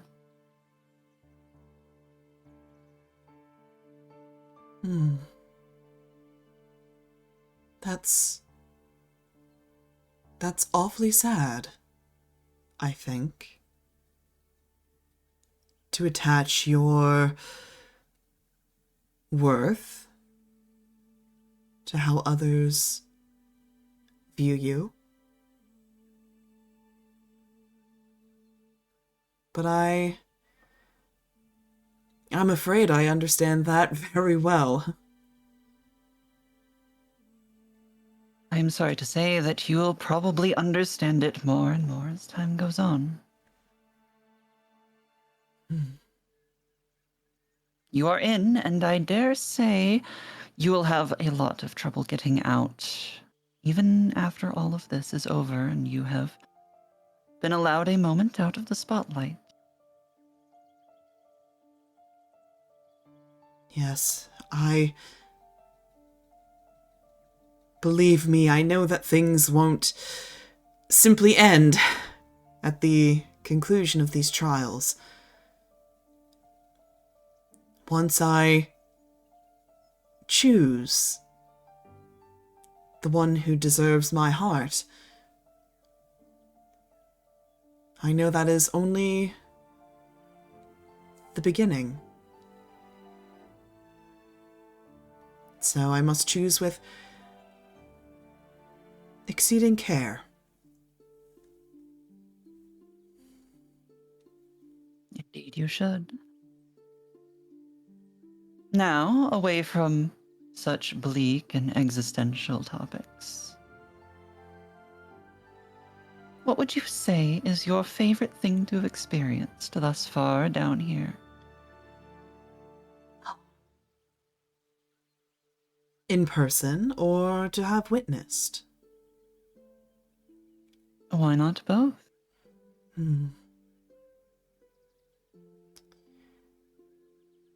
Let's see. I think, and this might sound silly, so promise me you won't laugh, but I think my favorite thing I've experienced is looking at the heavens from down here, from your perspective. It's easy to forget how vast it all is. Until you are someone so utterly small and insignificant, looking up at eternity. And it makes me a little homesick, but it was certainly a fresh perspective.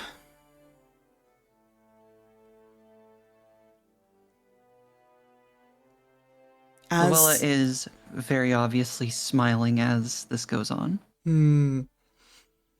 As for my favorite thing to have witnessed from above, that is difficult. Everything starts to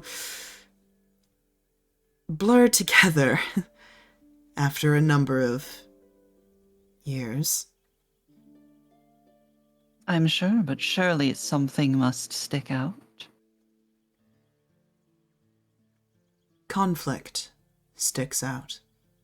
That's something that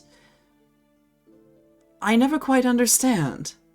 How you tiny little beings just can't get along. It's something that is eternal as the heavens itself. But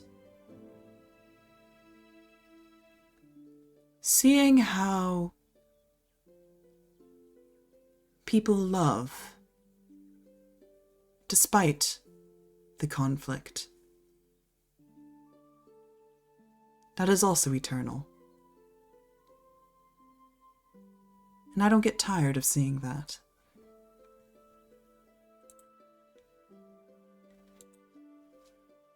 A little contradictory, isn't it? People are contradictory beings, I'm quickly finding.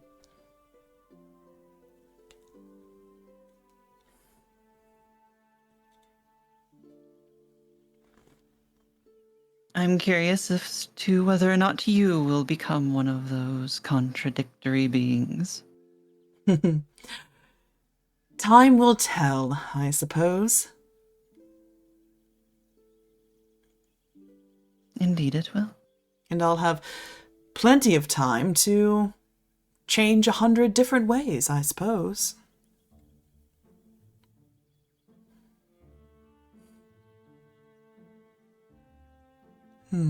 Why stop at 100?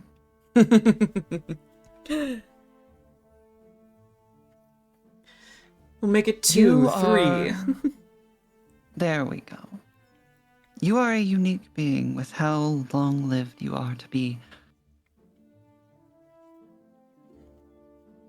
I have found that despite what many people think, people do change.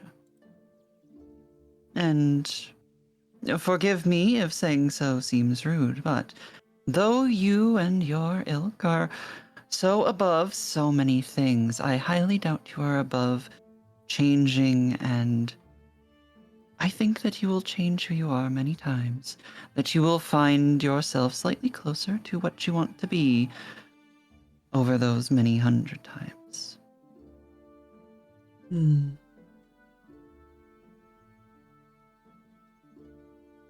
You're probably right. I think even just my short time here has changed me. I hope it's for the better. I suppose I won't know, though, will I? Well, I would say that already you are doing rather well, as you have already... how do I put it?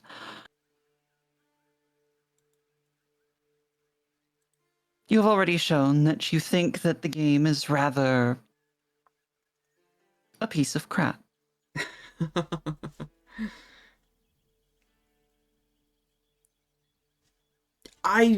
Yes, I think there's a bit of a charade to it. I think the intentions, mind you, are very good. I don't doubt that the court and Dame Leonora truly want the best for me. But I have to wonder if this is truly the best way to find out.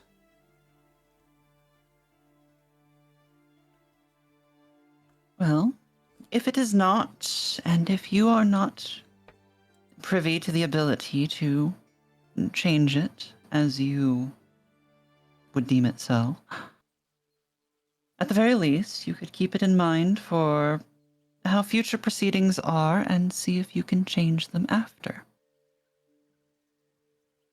Pave the way for future stars. Indeed.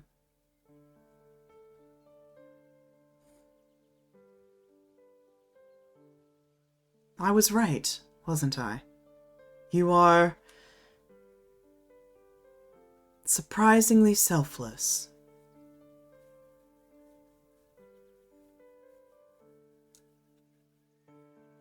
Nobody starts off cold or uncaring, especially those who play the game, even if they may seem the epitome of a politician.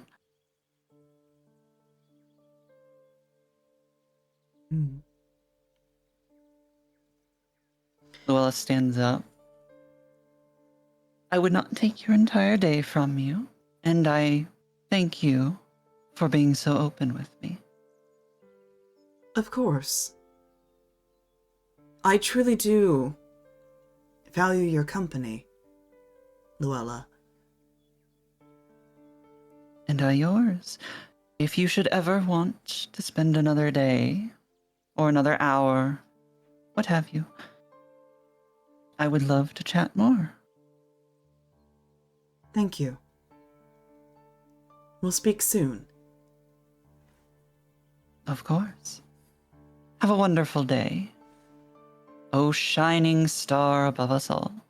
He just kind of rolls his eyes, picks up his teacup again. Just, don't you start with that crap, Luella.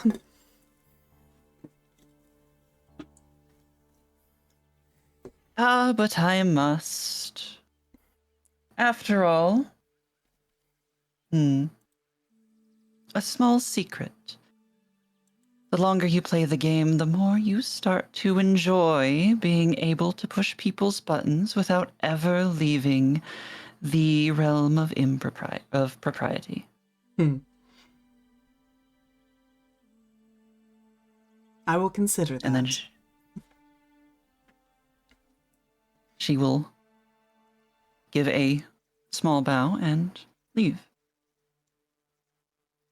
All right. Very good. We will now move on to Gwyn. Sorry that was so long. No, you are good. All right.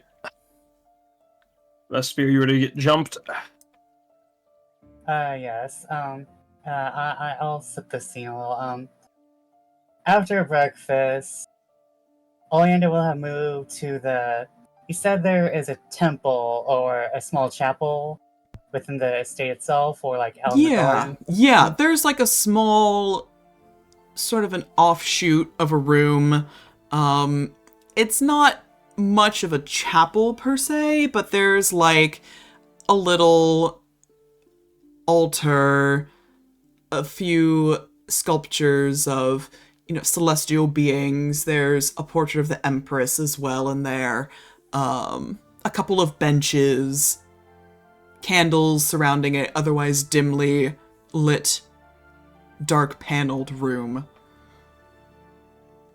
So Oleander will be in this little prayer room, and he'll find probably the only statue of the Earth Goddess, because you can't have celestial beings falling to Earth unless there's an Earth, I presume. Correct. And he'll have filled this offering bowl with a little bit of snow, winter flowers, and winter fruits like strawberries. And he will have lit an incense that that's very reminiscent of winter, and he'll just be holding not like prayer but reverence in front of this statue,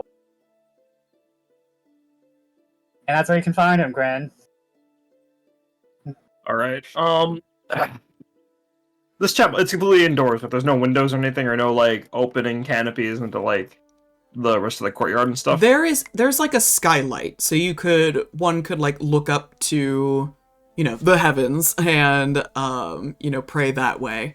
But there are no windows on the walls of the room. Can the skylight be opened, DM? Sure. All right. I imagine Gwyn's been looking for Oleander, sees him in thought at the chapel, and then looks up, and then thinks for a second, and then he walks away. Oleander, as you're praying, you hear this whistling noise. And then as you hear like the latch of the skylight being opened, you look up and you see Gwyn slowly descending down while blowing the silvered whistle that he used last trial to fly. So he slowly descends in front of you, making a grand show of it, and then stops whistling and says, "I hope I hadn't come to bother you at a bad time, Oleander."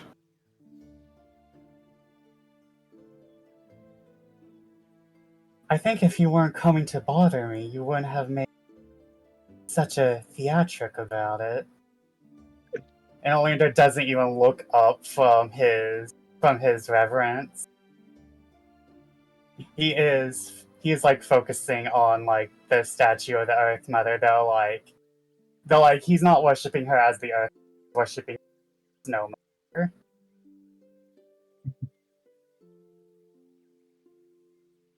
So, you said you want to... I want to say speak to me, but I feel like that's a bit of an understatement.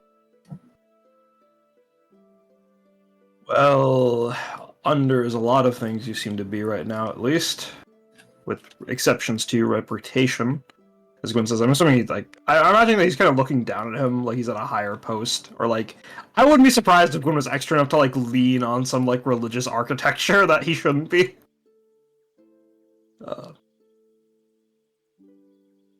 Allow me to put this conversation succinctly. Oleander, what truly drives you here? Who are you? Because that scholar I'd spoke to prior, the man content to study in private with his fellow Damus, that was not the man I saw out in that field yesterday.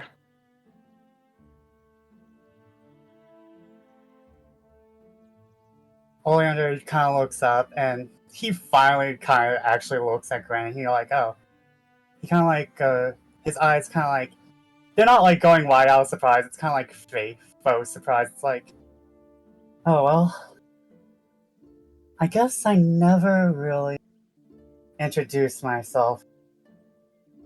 Silly things like titles and lineage. I guess I should finally mend that. And like he takes a very deep, and he brings his eyes to the you don't see, and he begins to introduce himself. I am Oleander Bloodthorne, son of Azel Bloodthorne, he who the night fears most. I am brother to the Princess of Poison, and I am known as the Appraiser. And he brings his eyes back up to Gwyn, and he has this really mercantile smile. But that's not the worst part. When he opens his eyes, it's very similar to that cold assassin look. But there's something different, because he's smiling right now. He wasn't smiling yesterday, but right now he's smiling, and this look is cold and tearing you to pieces in a way you've never experienced.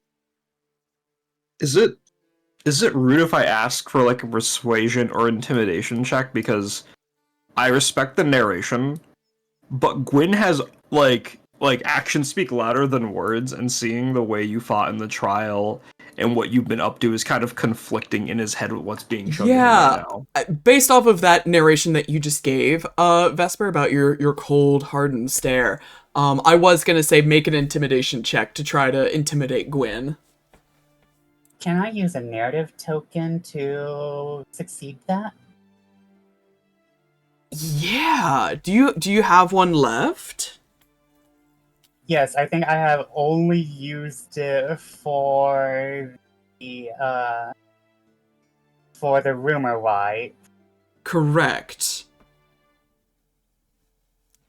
Okay. So I would like to use my narrative token to succeed that, and however far the narrative token extends into this conversation. So I'm sorry. I'm going back. You had the narrative token from drinking the poison, correct? And Yes, I had the tag, the reputation tag. okay, you're using your tag now, your uncaring tag. Sure. I'm Okay. not sure which one I used for the rumor removal, but That was we'll your narrative token. Yes. So I would say you can definitely use your uncaring tag for this, because what you just described in your facial expression is just the epitome of a lack of care for your fellow man. So I would say if you want to use that tag, we will definitely spin that narration your way.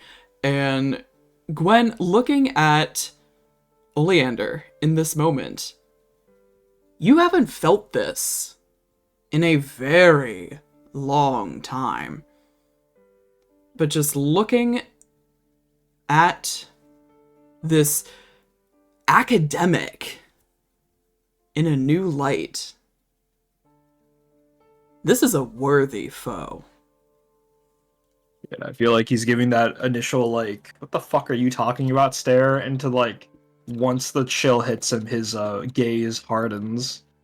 Kind of seem like instinctively kind of flinch towards his blade before calming himself. I see.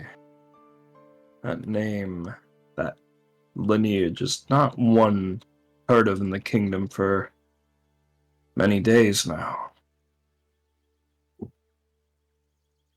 Oh, I assure you, there's still work. That's why the emphasis is on heard and not aware. Still, though, Oleander, I have to ask.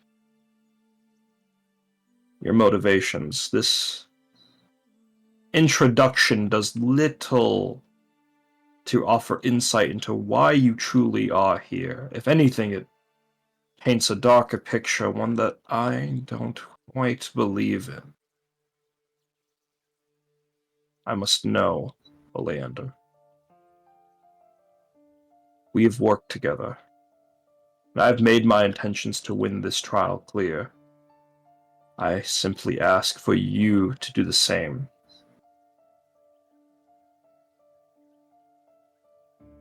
All I'm here for is my own little mystery. Nothing more, nothing less. Whoever wins gets their own little piece of history to themselves, though I believe you all have your own.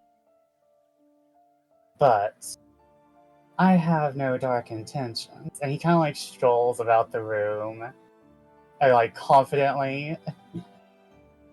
I have no dark intention. My lineage, my past. I am here as a historian. It just Then- happens that I used to be something else, as we all used to be something else. Then, my dear historian, tell me, what piece of history are you seeking to unearth? What mystery do you seek to unravel here? The urge to say, wouldn't you like to know, bird boy? But Oleander kind of like just gives this very big grin, and he kind of like tilts his head at you. It's not even like, I would say it's predatory, but it's not even that. It's worse. And he like looks like he's thinking for a moment. It's like,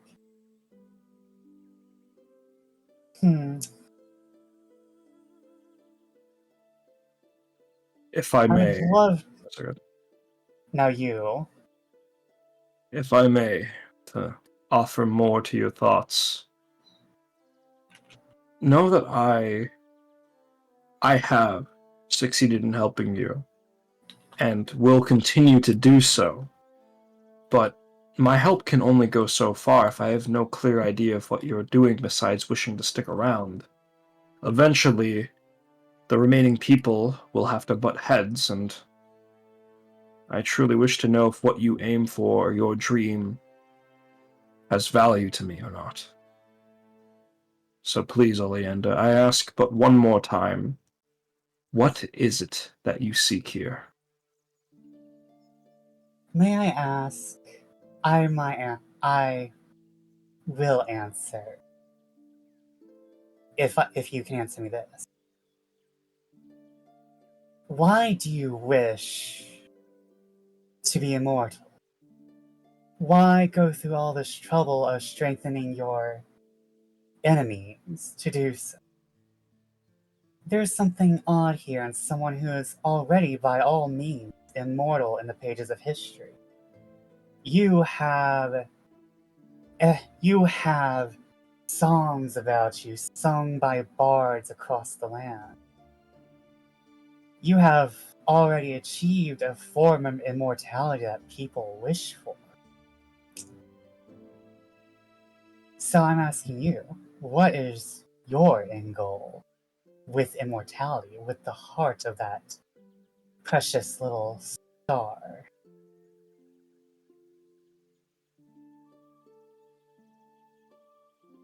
Immortality this, immortality that. You all seek to reduce Essie to some mere medication for aging. I'm not some doddering old coot fearful of death, mind you. Dying of old age. Even if I were a wizened old man, I would still pursue my ambitions. Ever since I was young, I envisioned a perfect world. My world. These trials, Essie, are all but a key to that. You see, Oleander, all men, women, everyone is born with a dream before anything else, before starting a family, before building a home. These people must at least envision that dream. And most tend to fade away, but I have not. I will continue to sacrifice all in the name of that beautiful goddess known as Dream. And that is why I seek to accomplish these trials, to acquire Essie and this immortality, as you put it. They are a means to my world. Does that answer your question? As I believe you phrased more specifically why I wanted immortality at first. There is a bit of Oleander does stop. He keeps up his confident look, but there is a stopping as he contemplates this. And he's like, big ambitions of you. That does answer my question. Makes me a little fearful. But Best dreams always are, my dear friend. as someone who enjoys their imperfections, I think I would not be suited to your world, but that's a topic for a different time. Allow me to clarify.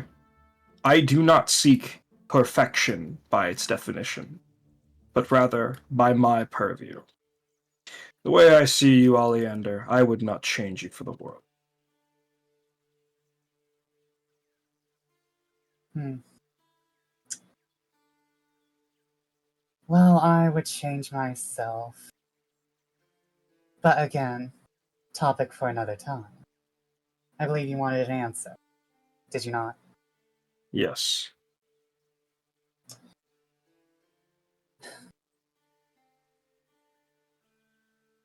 I was at an archaeological dig before all this happened. And I found a rather intriguing little artifact. Something related to witches, but it had a bit of personalization, shall we say. It was an artifact with the royal seal. I figured, since the Celestial Court called me here, of all places, that this must be Destiny's little way of playing a nice little game with all these people here, and me with the keys to a mystery I need to unlock.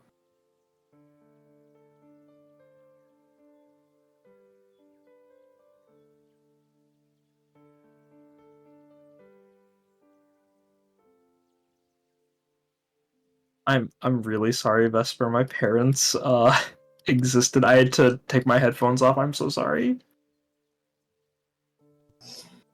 I don't even remember what you said. Oleander revealed that there was an artifact that was found at his last dig, with the royal seal on it, relevant to witches.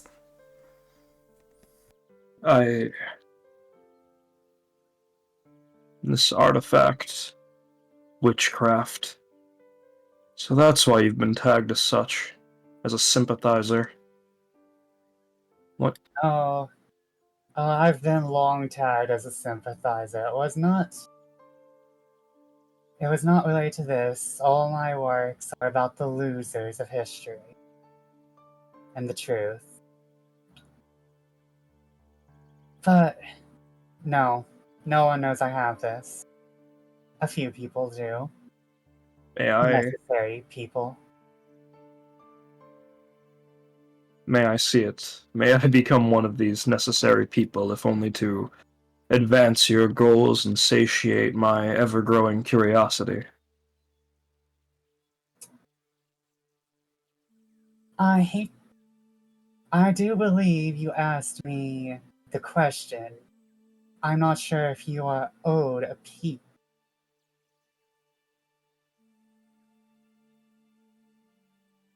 The fact that I told you is already me putting myself in danger. And of course, I also just put you into danger. You know, if this ever leaves this room, I will assure you, your body will be in pieces across the continent being sold. You get me? Oh, I'm no stranger to the exchange of flesh for coin. I understand the weight of that threat. Just as much as I understand how much danger you have been put in throughout these trials. The ever-jeering public and their rumors. Even though she would never admit to it, Dame Leonor was truly, truly close to exiling you and cutting your little mystery at an end. Next time you find yourself at such an impasse, remember, truly remember who organized such events that you would not lose your place here.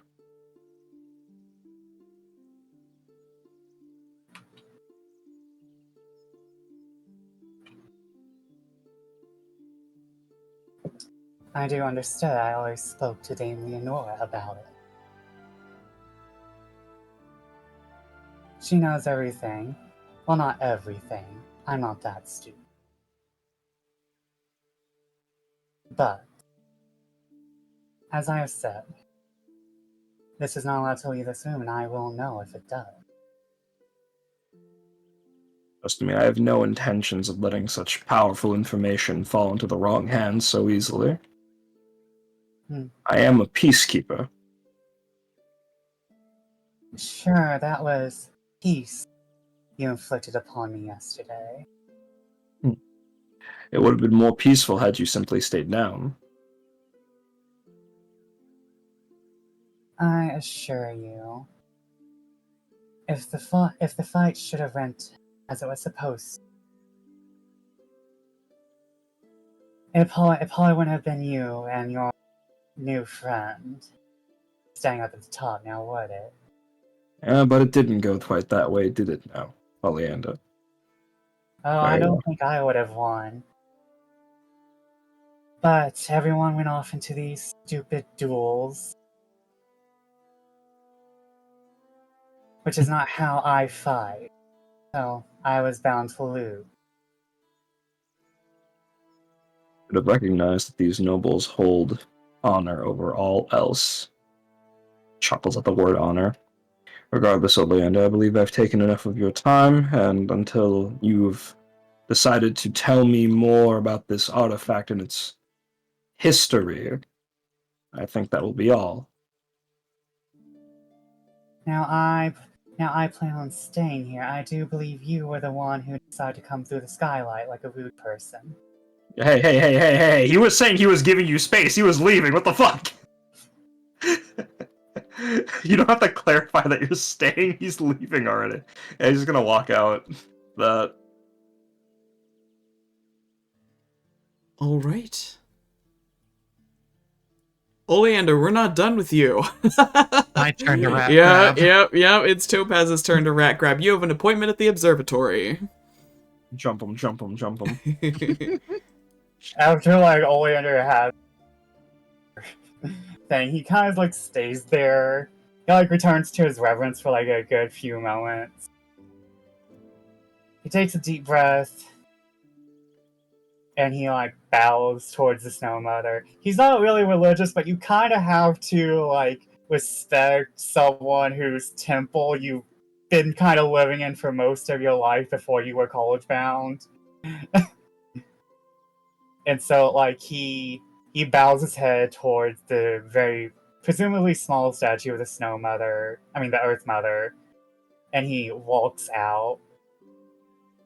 And he does take a moment to dress into something more pretty for Topaz. Like he returns to like his like he wears that his style is basically that kind of like slutty looking but like professional history teacher look, like the blouse, like the slightly open blouse with the vest over it. That's kind of like his personal style. Excellent. And like he goes off towards the observatory.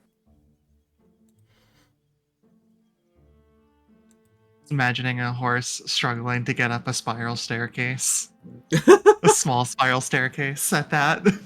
It's just like Topaz is up in the observatory, just like Clip clop, clip clop. It's like Orlando's like, fuck these rich people. Topaz internally, oh, this was probably not the best spot, but it needs to be in the spot, whatever. It's very funny to me because I realize that elevators exist. I have made elevators canon because I said there's a lift to get to the bathhouse, but there's not one to get to the observatory. Whoops. No, go up the stairs. Topaz would probably double check the telescope itself to make sure that it's still looking at the same spot that Essie had pointed out. Yeah, it is untouched. Okay. A little more difficult to see out of because it is daytime now, but still, I imagine the light pollution in this area is not very strong whatsoever. Yeah, light pollution's not really a thing. Yeah. Yep. So Topaz will just kind of be there, kind of just standing at attention. They're in more relaxed clothing at this point. Probably more so just like most of the... Yeah, they're in relaxed clothing. Nothing too crazy. But whenever Oleander gets the top, she says, "Oh, I am glad you accepted my invitation." Well, I was very surprised to receive an invitation. I know we're on better terms since we talked that night at Gwyn's table, but I still wasn't expecting, like, too much outreach, but I Well, here. you are an interesting man there, Oleander. And, I have been told that a lot recently. well, considering most of the people here just seem to be bureaucrats and politicians, the people that are not as such tend to stand out, myself included in that number. So at least a bit of a mutual understanding there. Quite so. Oleander So, is kind of like still rattled from what he just experienced with Grant. It was hard on him because he was keeping up a front the entire time, so there might be this like little tinge of exhaustion. yeah, I was going to insight check you anyways, then you kind of just gave it to me. But, so Topaz probably notices that you look a little off compared to usual.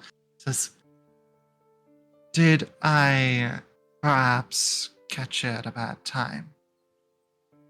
You seem to be a bit distracted." It's been these entire trials have been put me out of my comfort zone, to be honest. This is not anywhere near any of my fortes. Well, I suppose it's quite a similar story for me. But let me quit beating around the bush. I find myself intrigued by you, but uncertain as to what to properly gather from you. Before I tell you anything related towards what I wanted your opinion on, well, I wanted to try and get to know you a bit to make sure you wouldn't use this information for the wrong reasons. Does that make sense? I presume it will make sense here in a bit, since I could deduct that this wasn't an entirely casual meeting, but to No. say that I know everything that's happening is a bit, even for my premier knowledge, I am a bit confuddled. Fair enough. If nothing comes of it, then so be it. But, well, considering you know how I like to talk, you know I like to be candid with people, and even just this first part of the conversation is kind of already exhausting me in terms of trying to beat around the bush. So, I'll be frank with you. What is your deal?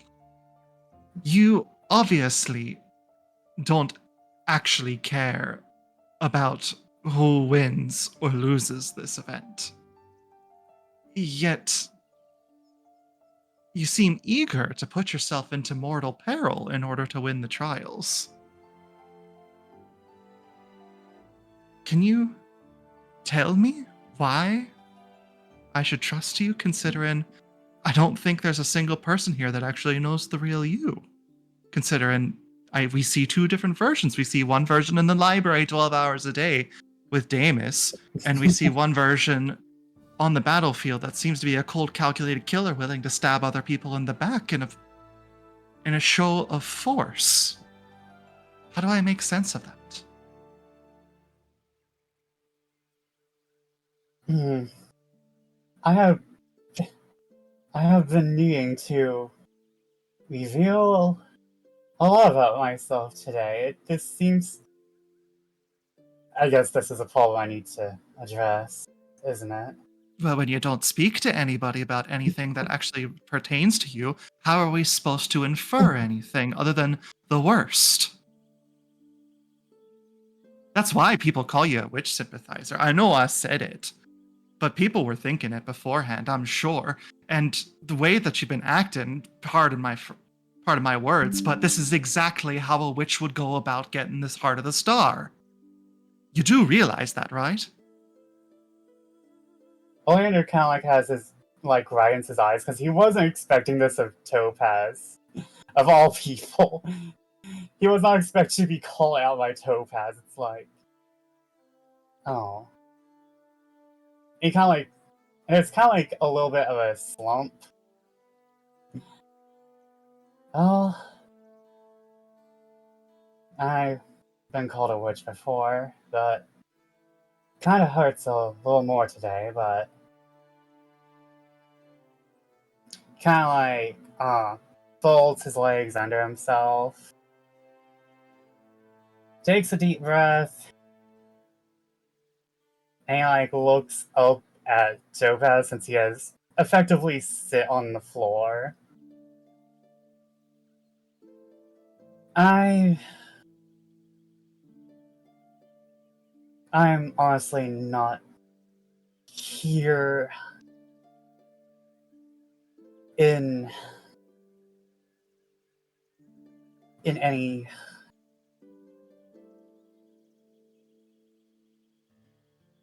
can he is looking forwards right now. He spent all his confidence with Gwyn, and he's just kind of like, you can see him, it's like in his eyes that he's looking forwards, and it's like, Oleander, may I speak? I can tell this is weighing on you. If you've come to understand one thing about me as a person in these last few days, I'm sure that you can understand that I'm not here to play this game that the nobles like to do. I'm trying to have genuine conversations with people to actually get to know them as a person. And every time a person skirts a question or gives a half-assed answer, trust wanes. I may not be the best at playing the game myself, but by God, I've read a lot of novels about how people do. I just don't like it. So, if you can feel like there's someone you can trust to not bullshit, I feel like there's no one here you could trust more than me for that. Oleander kind of like grows a little smile, and you can see him take off his bag, and he gives, and inside it is his journal, but he'll like look up to Topaz and say, remove the journal. I'm sure you can see your secret compartment when you notice one. Say, Topaz's passive insight is 21, so they can read people naturally extremely well, including objects. And like when Topaz looks into the bottom of the bag, there should be, it looks fresh. Like, presumably due to Topaz's sewing skills, they would notice like a fresh addition with the insight. Right. They have definitely sewn hidden pockets and such in their dresses before. That's what's in there is why I'm such a stupid little shit right now.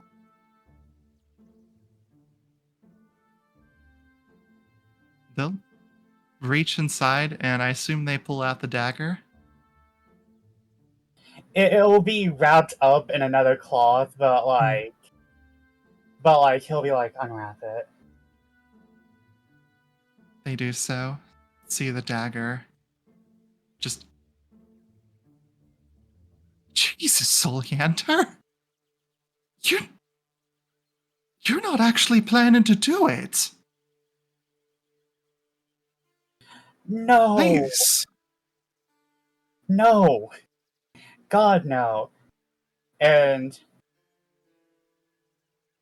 Oleander kind of like leans upon his elbow. Look at the hilt. And they see the royal sigil on it and just kind of speechless, like, where did you get this? What was there a name to the village I found this at, or is it just some no-name village that was just known for having witchcraft?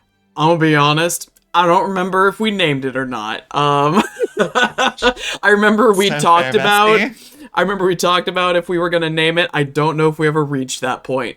But it I was think it might have been no-named. yeah, it was a small town, like kind of in the middle of bumfuck nowhere. It was one of those unnamed villages. I'm not even sure if it originated from there, though. We have found very recent ledgers that say yes, it is from there, and there's even worse out there.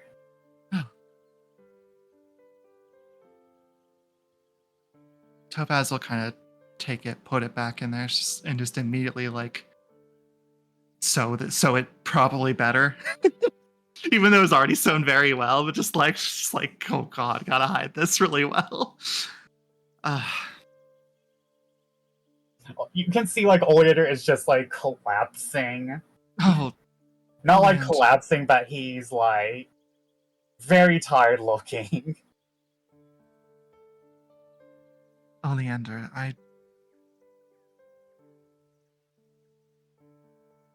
let's start off with the basics then.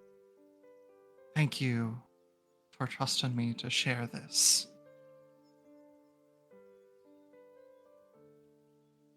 I can't say I was expecting a crystal dagger with the royal seal on it, but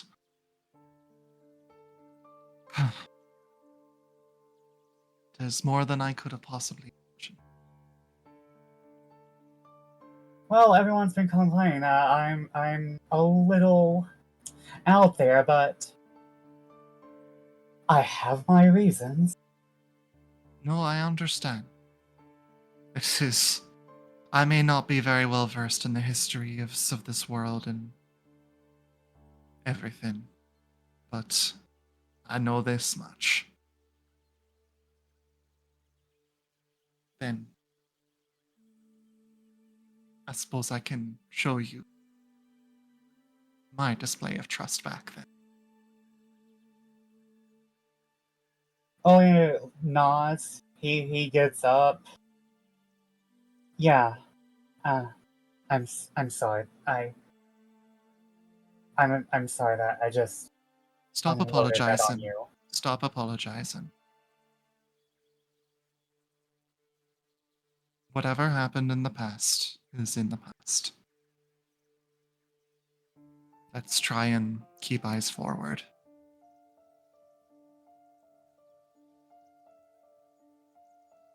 Okay. So, I don't know exactly where to start with this, but you know that,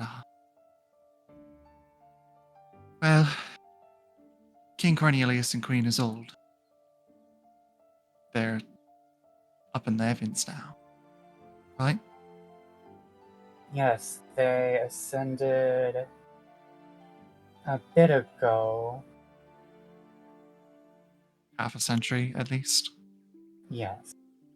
Your knowledge would be better than mine, but besides the point, they've been up there for a while. Yes. More than I've been alive. So,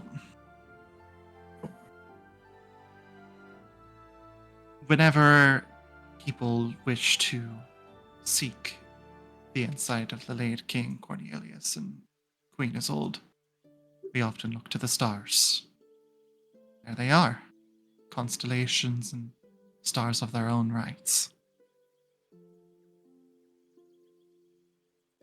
As telescope aligned directly to view them, if you would. Oleander will nod, and he has to get down a little low. He's 6'9", the poor thing. There's a bit of having to find the perfect place to sit his dear body and then stretch out with the human body. But he will look, and what does he see? St. Maris. You see a whole lot of nothing. Just empty space. Oleander's eyes widen. There's now other emotions going through his head. Now he has you immediately see this kind of childlike kind of glee, like oh my god, this is historic and stuff. But also, there's also this all-consuming dread there, because I'm presuming about 5 apocalypse prophecies just bounced into Oleander's head. There was at least one apocalypse prophecy that probably just bounced in his head, oh, there's supposed to be stars here. That's a bad thing. And Oleander turns to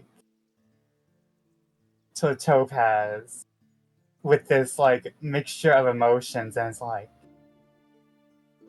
they're supposed to be there.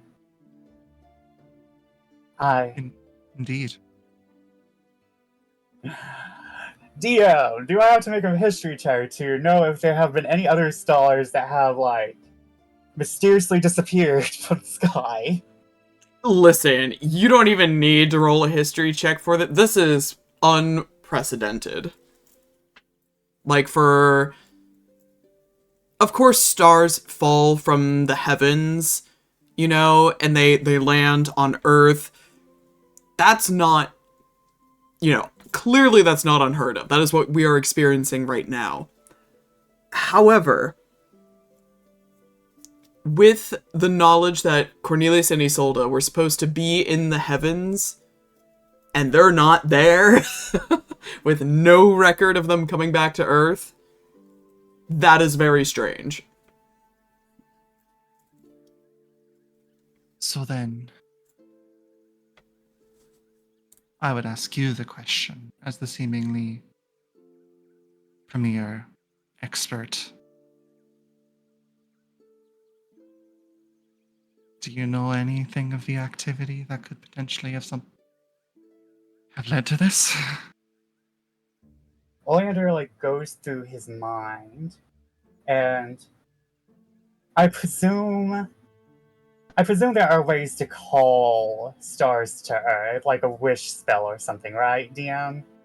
Yeah. A wish spell would definitely do the trick. There are other strange ways to go about it. No one's really, attempted to, summon a star. Because they're so far away. They're so remote. The means of communication just aren't there. The only one who could really, that you can think of, could theoretically do that, to, commune and summon a star, would be someone like the Empress Tamus, who communes with the heavens to discern their will, for example. But for, an average person, magic user or not, it's unheard of. Oleander is thinking, like, and like you can see, like whatever exhaustion was in him, he's like now sitting upright. He's standing upright because like you have activated the hyperfixation, and he is thinking. You can see like the gears turning. Well, the only way a normal person could maybe summon a star, and even any magic user, any witch, anyone more closer to say you or me, it would take a wish spell, and if it was for technically 2 stars, that would require 2 wish spells at most. Beyond that, someone like, and his gears are turning, and he'll say like, the Empress herself, or we could say Cassini, could maybe summon the stars because of their affiliation with the court itself. But this is new. This is something I have never seen before. I can make theory after theory about it, though. I could do research, and he kind of like looks to his bag and is like, this might have something to do with that. You don't think that could be Cassini's blade? No. When I presume when a crystal dagger has like eaten a star, it looks different, right? No, actually. They look the same, whether they've been utilized or not. I'm not sure myself. I've been very careful with this. I haven't been wanting to do anything silly with it because I'm within range of Dame Leonore herself. I have the feeling that Essie might already know. I'm not sure how, but I think he already knows I have it.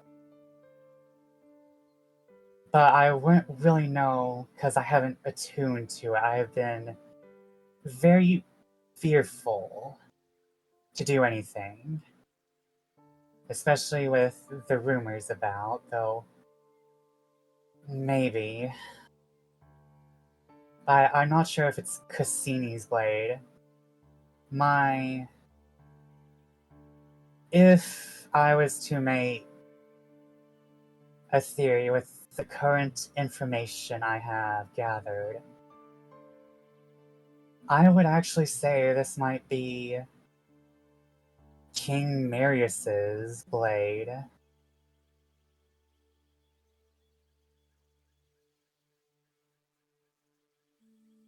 See Topaz just kind of looking at Oleander, just like, okay, we're getting to the point where I'm starting to get a little lost. I don't pretend to know too much about the long-standing, his deep, intricate histories. And I don't expect you to have an idea or a proper hypothesis now. I simply wanted to at least make you aware of this.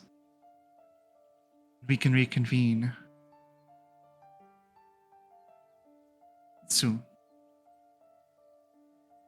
Yes, this is a lot. I might need more.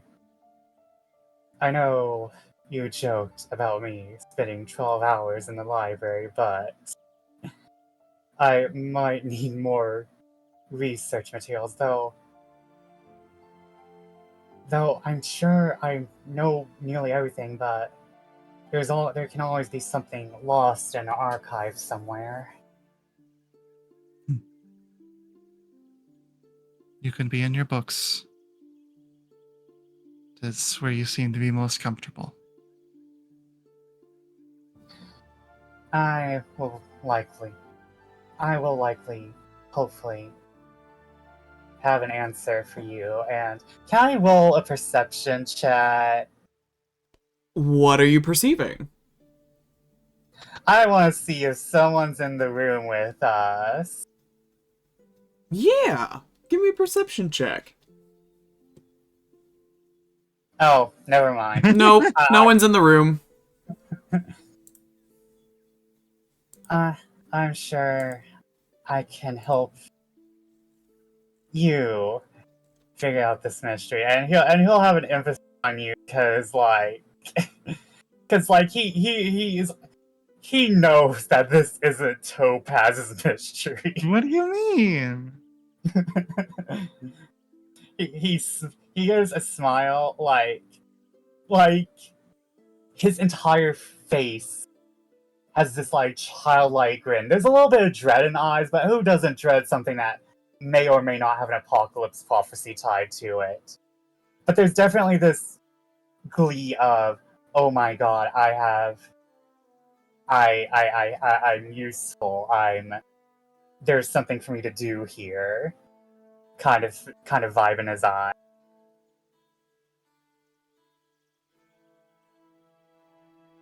All right. Then talk soon. Talk soon. You know how to reach me, and he'll be the first to leave because it's just gonna take him a while to get down the stairs. Topaz would just wait in the observatory for a bit and probably just kind of take a deep breath, just like, oh, dear God, what have I gotten myself wrapped into? All right. With the conclusion of that scene, we are going to move on to the bathhouse filler episode. So for anyone who wishes to head on down to the bathhouse, it is freely available to you. There is a birdcage lift that'll lead you to the subterranean level below Hollowlight. And no one stops you if should you go. The staff knows to expect you. They will help you maneuver the lift. But yeah, who wants to go to a spa day? Topaz, Oh, well, Oleander will ask Damus if he wants to come. Aw, he'd be so thrilled to go with you.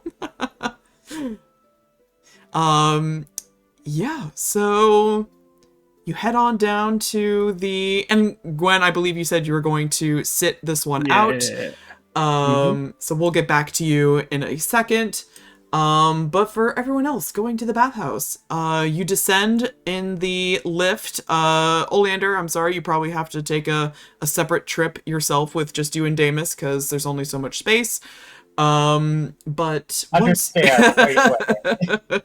but once you descend into the underground levels, you are greeted with a sort of Greco-Roman style bathhouse. Just pristine columns of glittering white marble.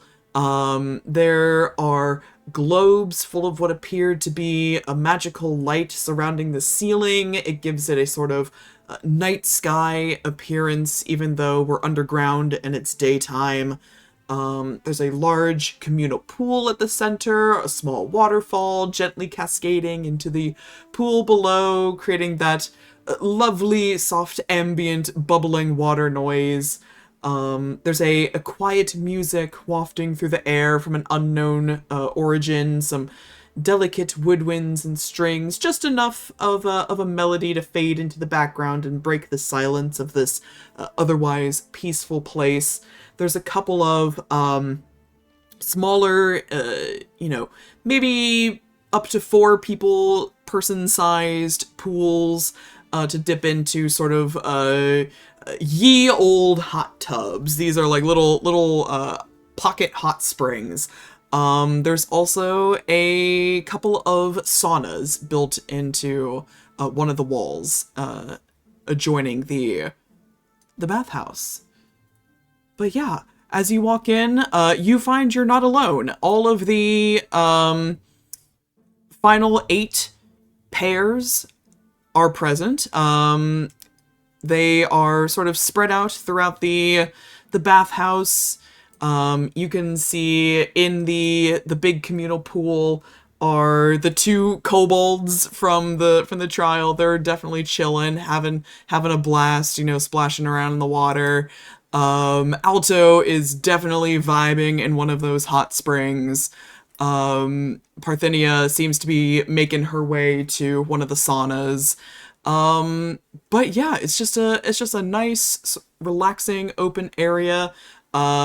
Nothing, by the way, is divided by, like, gender. So for, like, all of these social, societal norms, this is a moment where, quote-unquote, propriety is kind of thrown to the wind. So no worries there. Oh my goodness, the kobolds are showing cloaca? Oh my god. Scandalous. Oh my god.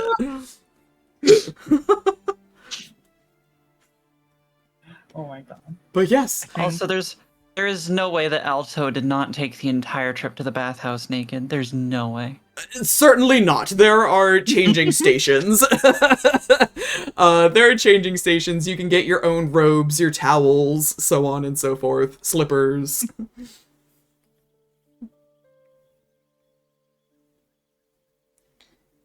If I may, I want to first find Cordelia, make eye contact with her, and just give her a little wink. Yeah, Cordelia is sort of just hanging out in one of the corners of the pool. Harriet's not here, by the way, her Aunt Harriet. Okay. So Cordelia does have a moment to herself, but she's sort of just sitting by the edge of the pool, like getting her, like, feet wet, but nothing really besides that. But when she sees you, Topaz, her face just goes bright pink, and she suddenly takes a lot of interest in her toes in the water rather than looking at you. Can I go over to her very quickly? Sure. This won't be like a full conversation. I want to talk to Alto for the primary time, but just kind of wade her way over to Cordelia and just say, I'm not going to bring attention to this, I promise. I'll leave you be after this, but it's me really happy to see you giving her another chance. She briefly looks up at you and then back down to the water, her face still just the rosiest shade of pink. And she goes, I don't know what you're talking about.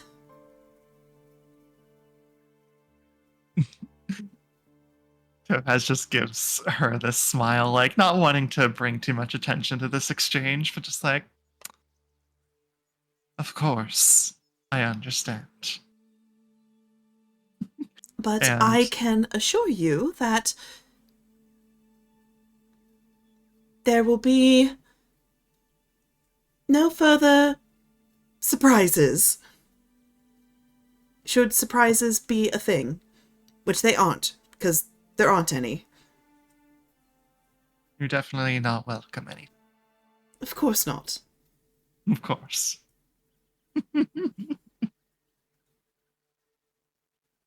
But she'll brave one more look up at you and just... She speaks very highly of you, by the way. Topaz just has like the most soft, genuine smile you could possibly imagine. Just like she does for you. Really? I mean... Of course. No, we're not getting into it. No. There's nothing to get into, after all. That's certainly nothing to get into.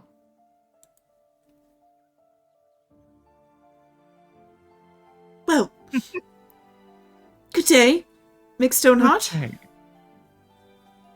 Enjoy your time. They'll like quickly move to another section of the bath.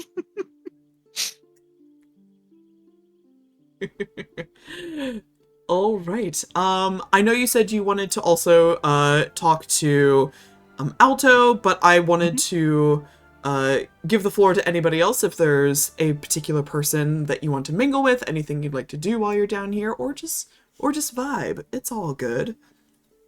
Is Adora here? Adora is here.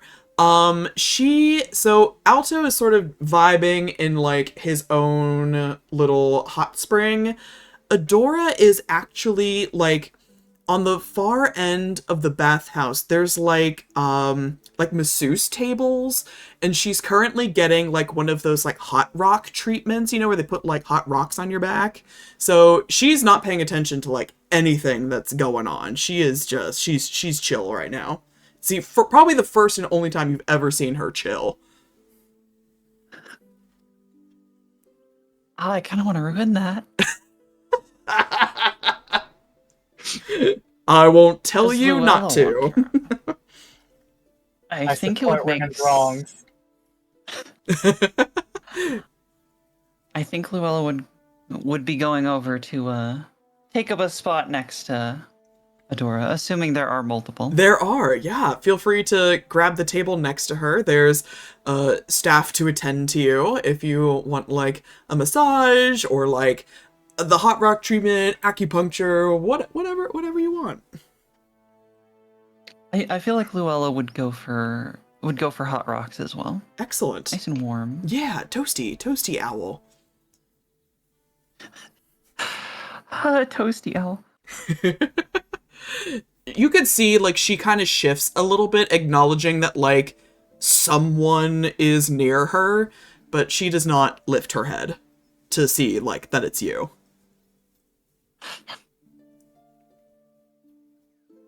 Oh, isn't it so relaxing? She instantly tenses hearing your voice, and she will just deep sigh, lift her head just enough to turn towards you. It was.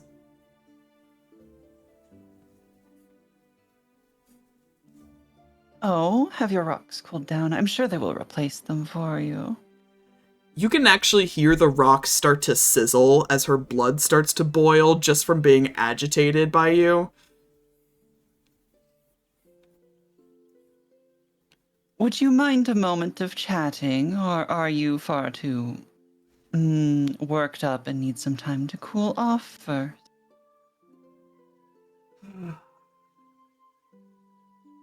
If you must talk, do it now, so we can get it over with.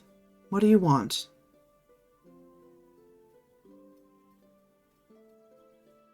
I am curious as to why you seem so absolutely desperate to win these trials.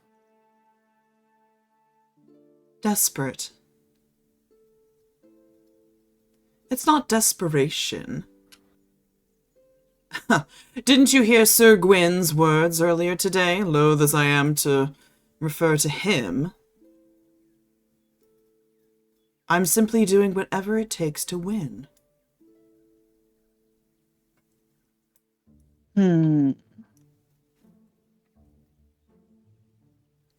Even should that mean ruining your reputation if you were not to win? Reputation matters very little, so long as you have the power to back your ambitions. The naivety of the young. She bristles at that.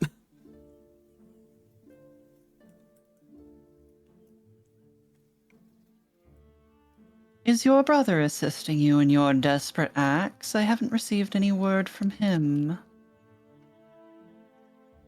My brother knows where his loyalty lies. I'll take that as a no.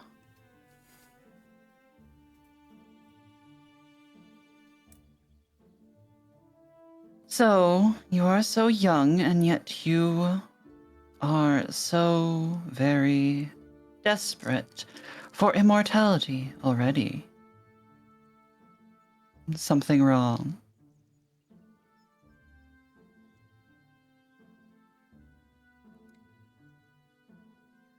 I have a kingdom that is mine to inherit, full of people that hate me. Immortality seems a good place to start. And you think this will solve your problem? Time solves all problems.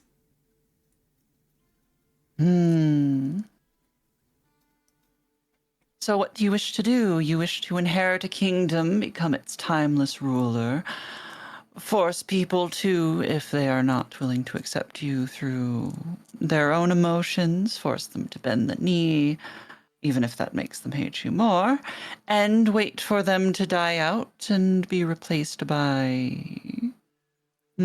Please, you make it sound like I'm going to be a tyrant. No.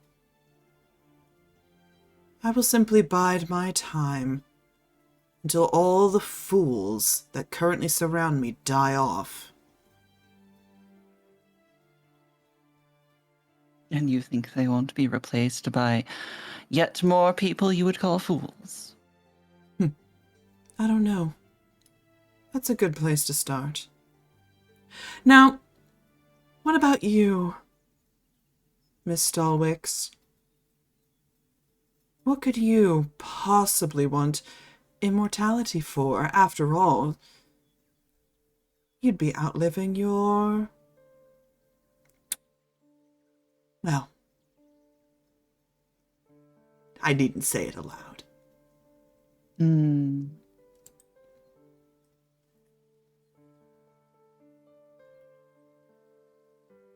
Perhaps I would be. That, to me, is infinitely more ruthless.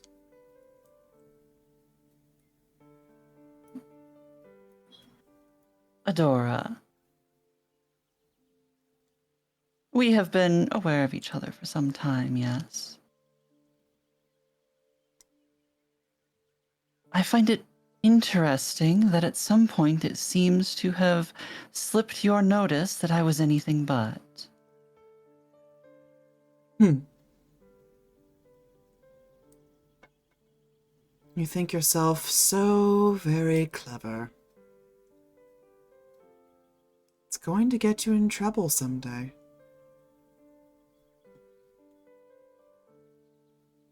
You speak as though I have not had my share of troubles, and as though the same fate does not apply to you. You know, it takes so little effort for people to stop hating and start loving.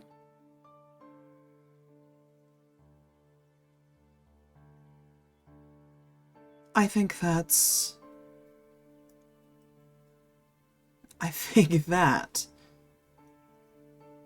is the naive thing to say.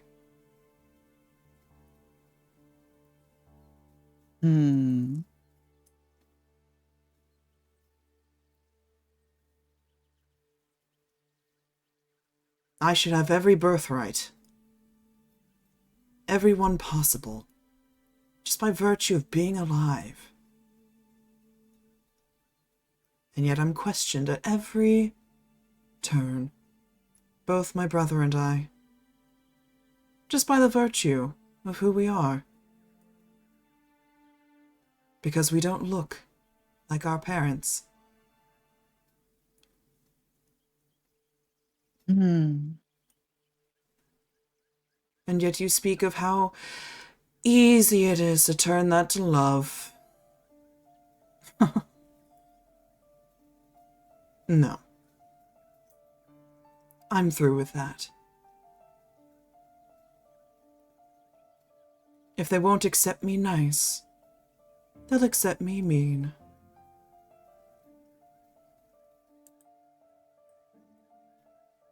Oh, I do not envy you when your time of understanding comes, be it within a mortal lifespan or not.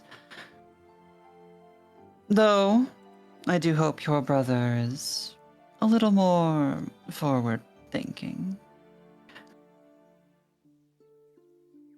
It is bold of you to assume my brother does any form of thinking.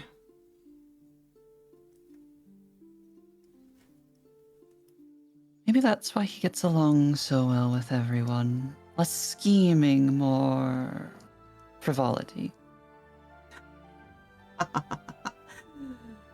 Ugh. After all, I see many approach him. I don't believe I've seen anyone approach you.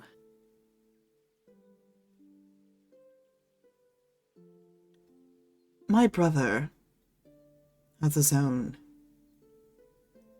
She sort of tilts her head. Tactics.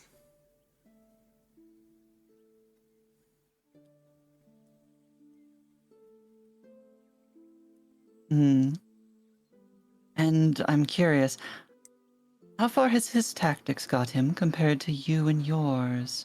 I seem to remember that by virtue of power, you have not succeeded where that should bring you great victory. Yet he, no matter how much thought he's putting into it, is having far more success at talking with others. Talk, talk, talk. That is all you do. It's exhausting. Is it? It's exhausting to listen to.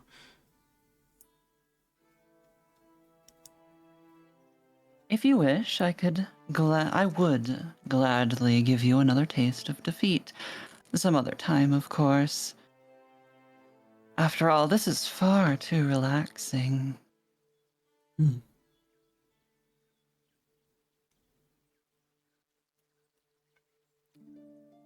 How are the little ones, by the way? They must miss you. I'm curious as to where you heard such rumors. I don't think you'll share such information with me, though. You seem far more the type of person to lord every little thing you can over someone so that you feel powerful. Goodness. There's only one place I could have possibly learned this. Only those Oh? closest to you would know that kind of information.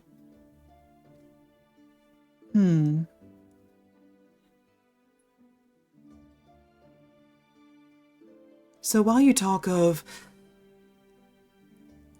alliances and getting along with everybody, perhaps you should more closely examine your own. I've been thinking similar things myself, but baseless rumor is, well, baseless. It will fall apart in time, and I will be none the worse for it. Well, here's hoping that's certainly the case. It would be a shame if things got blown out of proportion. It absolutely would. It would also be a shame if other information that is seemingly baseless as well were to get blown out of proportion.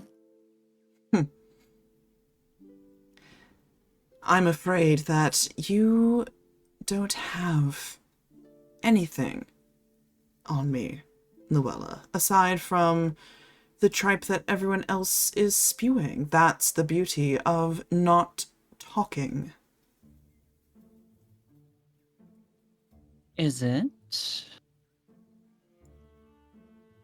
Threats of rumors in order to force me to throw a trial. Well, surely not something that could be legally problematic. I am curious as to what many people would think, the dame included. You know, she seems rather attentive, no, accepting of this talking that you are disparaging so much. And you think they would believe you over the princess? That's the wonderful thing. Thanks to your lovely seal and name, they would be believing the princess. Well, should such information come to light, I suppose we'll just have to see where loyalties lie. Indeed, I guess. Oh, though I should warn you, it would seem that showing your power is not likely to win you these trials, at least in no meaningful way. We'll see. There's yet more to come.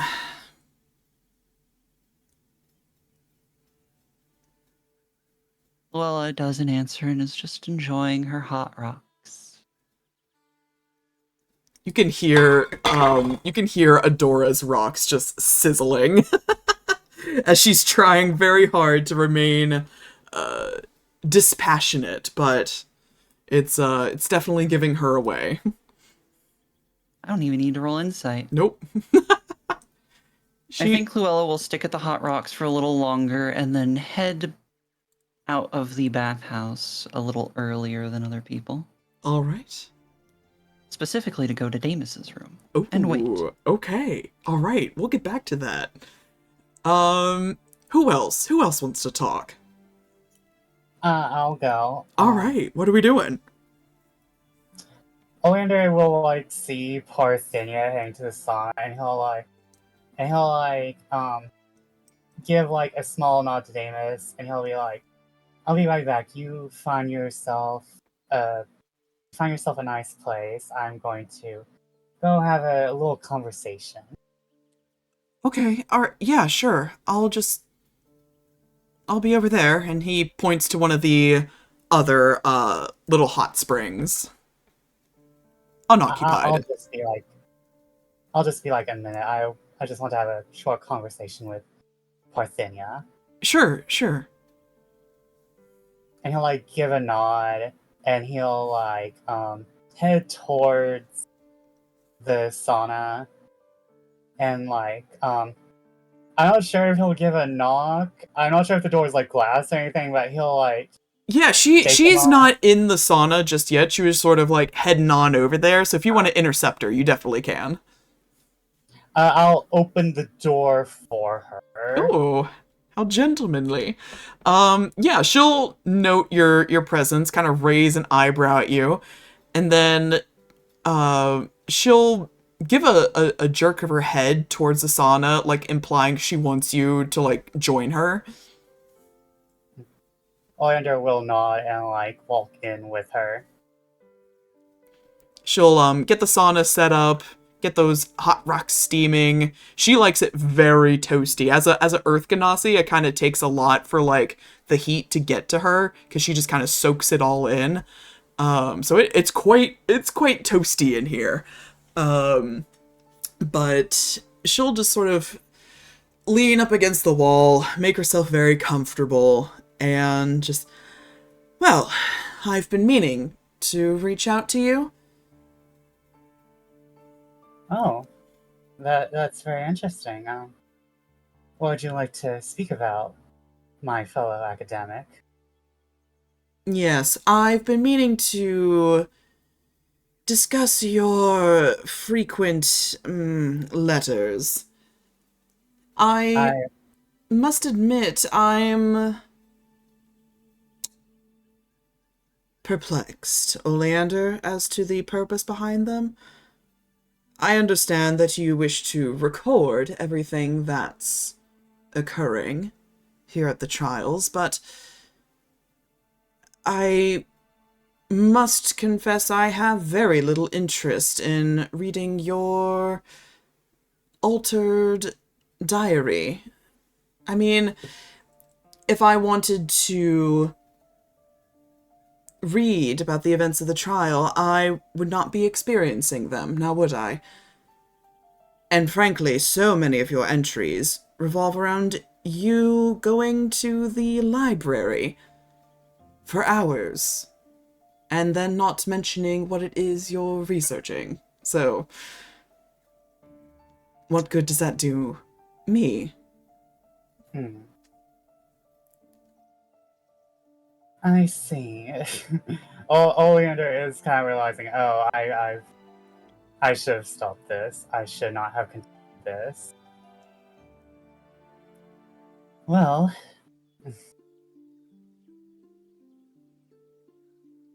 I really went in here not knowing what I was going to say. Is there something... I have to imagine this is your attempt to engage with me, to extend the olive branch, so to speak. Is there a Yes, matter that you want my assistance with? Yes, and I thoroughly apologize for bothering you with my journals. It's not a bother, Oleander. I'm merely confused by the intention of the gesture. You are right. You are an intelligent woman. I don't know why I even bother, because I must be a little out of practice, so to speak. It has been a while since I've tried to do such things and do them well, I guess. Well, go ahead. I'm sure you know, I was at a dig site and I've been a little perplexed by something I have found for Oh? this. And I'm realizing I might be in over my head. That hardly seems like you. After all, in each of your publications, misguided though some of them were, you were certainly nothing if not confident in your findings.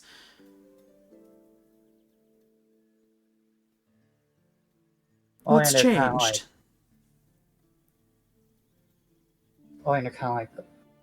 kind of can't make her eyes at the moment. It's like, I feel like maybe I am overestimating whether or not I can find my answers here. And I might have overestimated myself in multiple ways.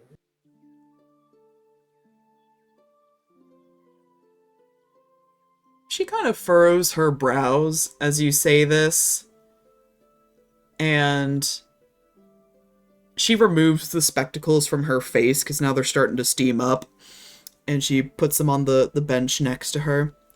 No. This I will not tolerate, Oleander. I will not tolerate you berating yourself. No intellectual rival of mine is anything less than worthy of a person like me. I will not accept that you have overestimated your abilities. Not when I deemed you someone worthy of my interest.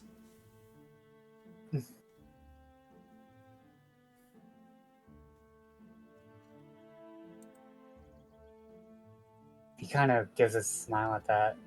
He kind of like looks up and And he's like, thank you for saying that. Don't expect me to be nice all the time.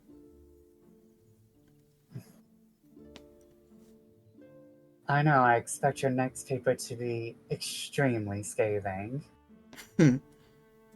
Well, submit a publication on whatever puzzle it is that you're working on now. And we'll see about that. Well, maybe you might get to peer review this one, if I have any say so. Now that would be a journal worth reading. I would be happy to do so. Maybe you can see the unaltered version when I'm not indisposed, I will say. Hmm.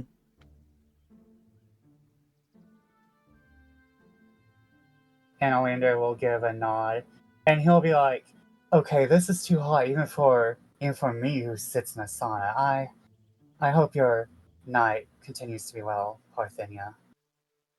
Thank you. I'm sure we'll speak again soon.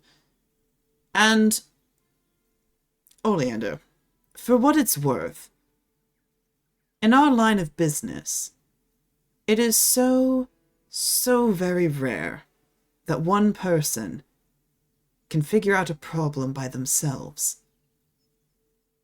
That is why we, as you say, peer review. I know we haven't always gotten along, but I do consider you my equal.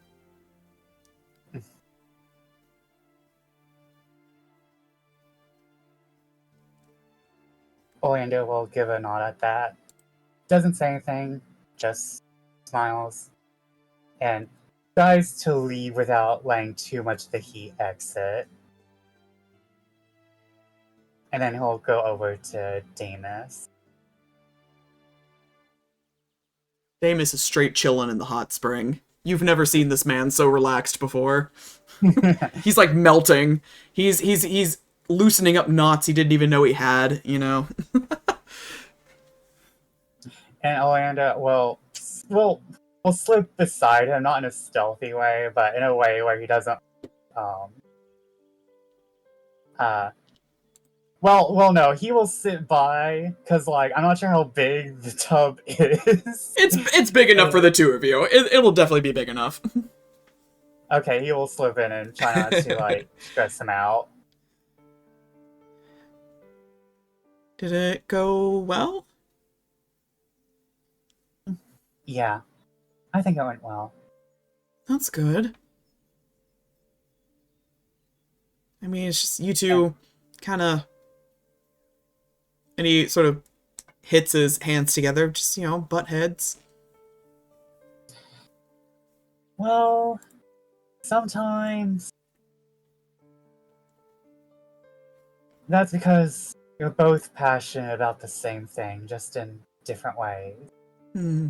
And Oleander will give a nod and, like, he'll, like, lean back and, like, enjoy the waters. Yeah, nice and toasty. A comfortable toasty, not like the sauna. All right. And, Topaz, I believe you wanted to talk to the prince? Correct. All right. He's chilling in the other hot tub. Is he still basically only in the hot tub with himself?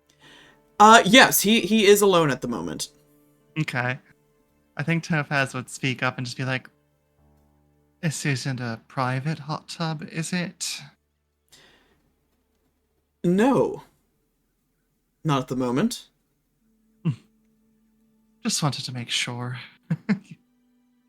Would you mind? Please. He'll motion a hand in the space across from him. She'll kind of step in just after having basically come back from the conversation with Cordelia and just sit down, just take a deep breath, just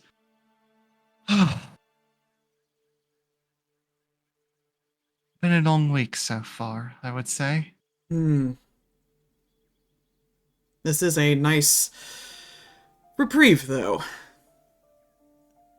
Makes defeat a little more palatable.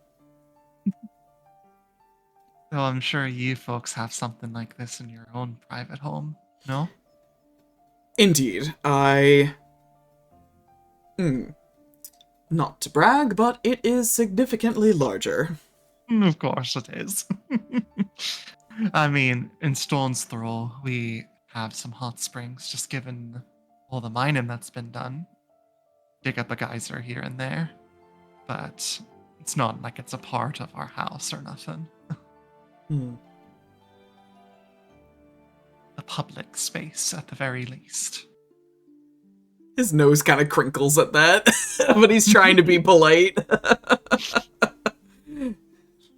It's not too bad to be in public spaces. After all, you can always just ask them to have private time. Costs a little extra, but sometimes it's worth it.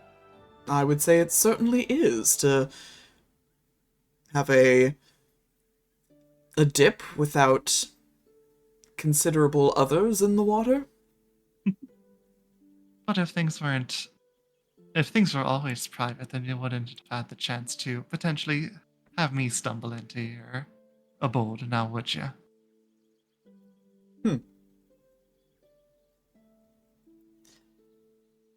I assume you got my letter then. I did. I was very happy to hear that from you. Thank you. I meant what I said. It was nice to talk. You surprised me, I'll admit. I guess I'm just full of surprises for folks here. I don't care to play the game. That's a surprise to many, I think.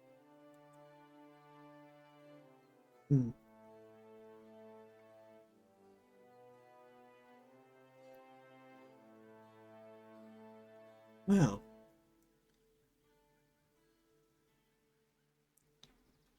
I admit, it's a bit of an odd sensation, but I find myself at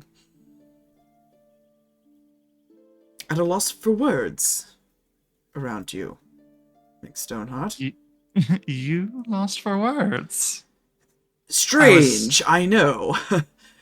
I know you told me to not believe in rumors, but I was told that you were always the flirtatious one of the two of you siblings. A rake of the most devious nature, I assure you.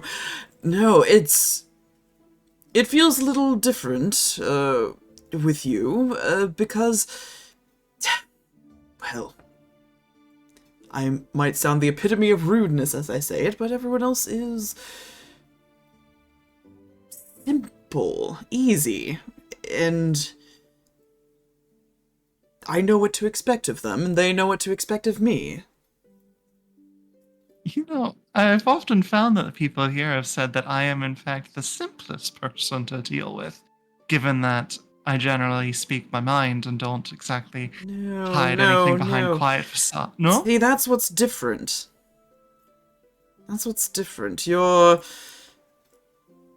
Your honesty unnerves me. Surely it can't have been lost too much to the game. Darling, I was raised in it.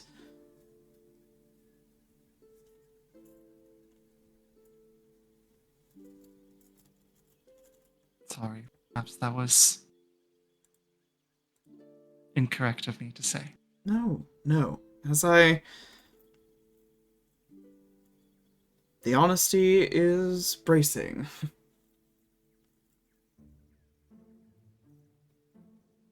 I find it relaxing. Perhaps I am out of practice then. I should be feeling on edge at all times amongst your presence. Darling, we are in a hot tub. No, no, I don't want that. I would much rather Yeah. you at ease. Comfortable. I think I am. It's been a wild few days, but I think I'm comfortable. At least for now. Gives a fangy smile at that. You can see the two little sharps of his canines as he gives you a toothy grin. Just good. You've really surprised a lot of people. It's hard to imagine that the person who made such an unfortunate entrance has grown so much in such a short period of time. Remarkable. Truly. I don't think I've grown too much. I think people have come to just accept, perhaps, respect, at least have a certain fondness. It's not like I've tried to change. Still the same apparently clumsy person that fell in front of you. It's just you've gotten to know me enough to not make judgments. Unfortunately, Mick Stoneheart, there are always new judgments to make. I'm sure that's something you must have learned by now. It is. It is indeed. I mean, another day, another rumor spreads about me and my sister. He sort of wraps his arms around his head and leans back against the edge of the pool.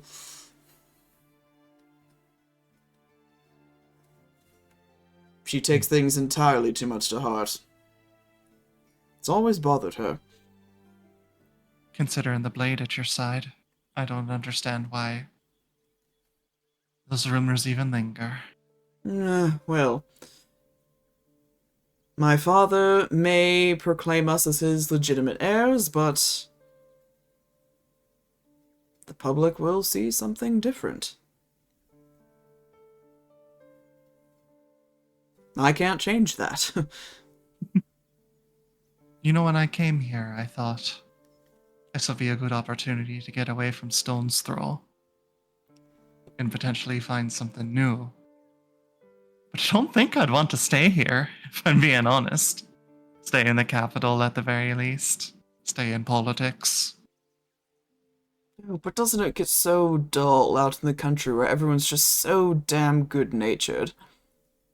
It does. And the people that live here are often the ones that would be most interested in buying my merchandise. But I don't know.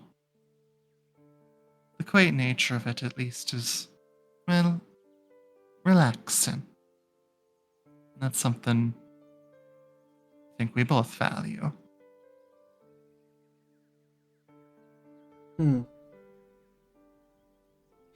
I don't know. I think lounging on my chase in the palace, being fed grapes by some beauty's hand, is infinitely more relaxing than a tryst in the couryside.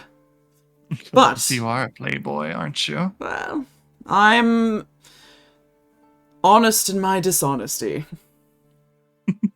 Which means you can always trust you to be dishonest. Precisely. I've read that in a book at the very least. What sort of books have you been reading? Books from across the wall.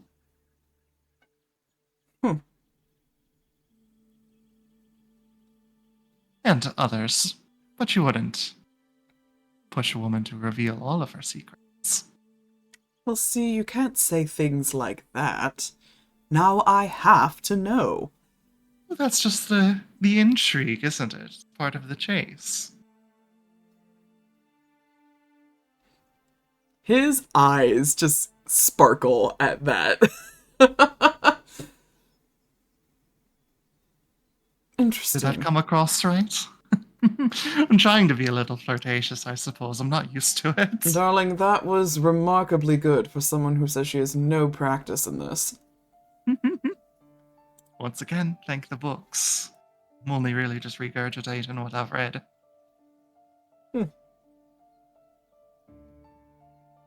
Well, perhaps a visit to your Stone's Throw and the acquisition of new reading material is precisely what I need. Be glad to have you.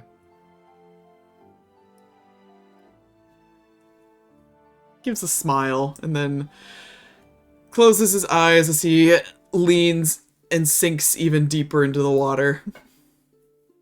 And Topaz will kind of just look at this and just kind of say, now my fur's getting a bit wet. I should probably be making my way. Certainly, I'm sure there's staff members to help, fluff you back out. Oh, I suppose you could use staff members for that. It's nothing. It's all right. No? I can handle it myself. You do all that yourself? Must be exhausting. When you come from a family of 30 plus siblings, you gotta learn to do some things yourself. The ones that are successful are the ones that deserve the servants.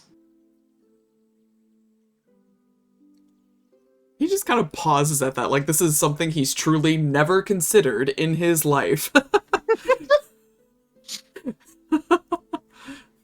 Thank you for the conversation, Prince Alto. Please, just Alto. It was fine. Alto, then. Topaz. Just a little bow for exiting. Okay. Anything else we want to do in these little series of vignettes? Otherwise, I will switch over to what Gwyn is up to.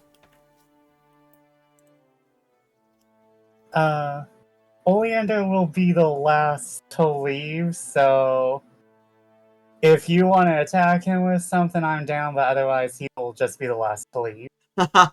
I was not intending it. You are free to go.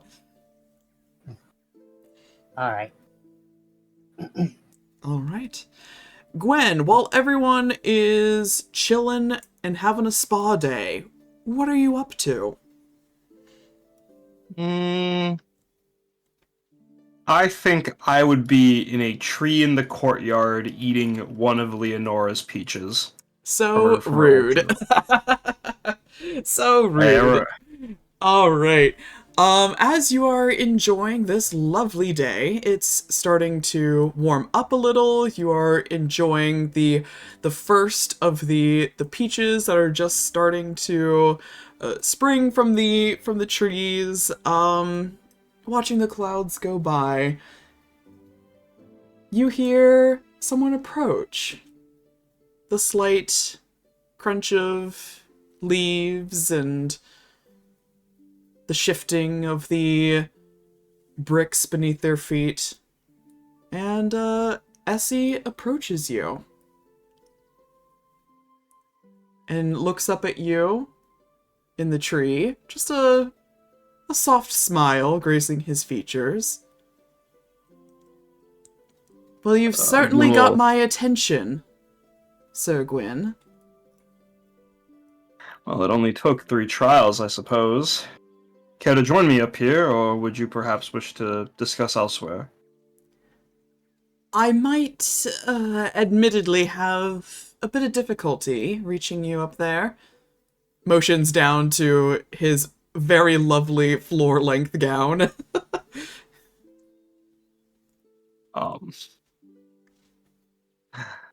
far be it from me to keep such a lovely person such as yourself from performing such a strenuous activity yourself. Please.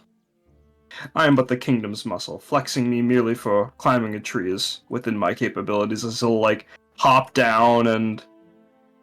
He'll motion to start to scoop him up, but if Essie is not okay with that, like, that's totally fine. Yeah, he'll be okay with that.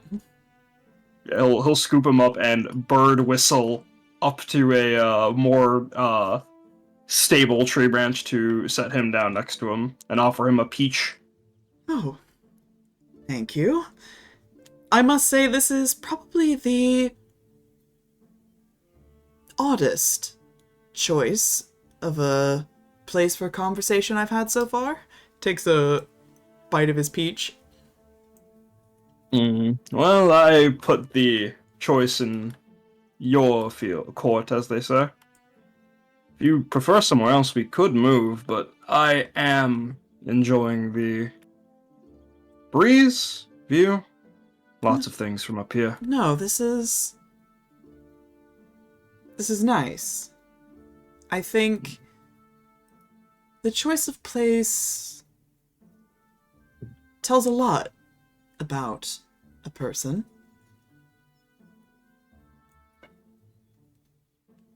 And what, pray tell, if you don't mind me asking, does this tree tell you about me?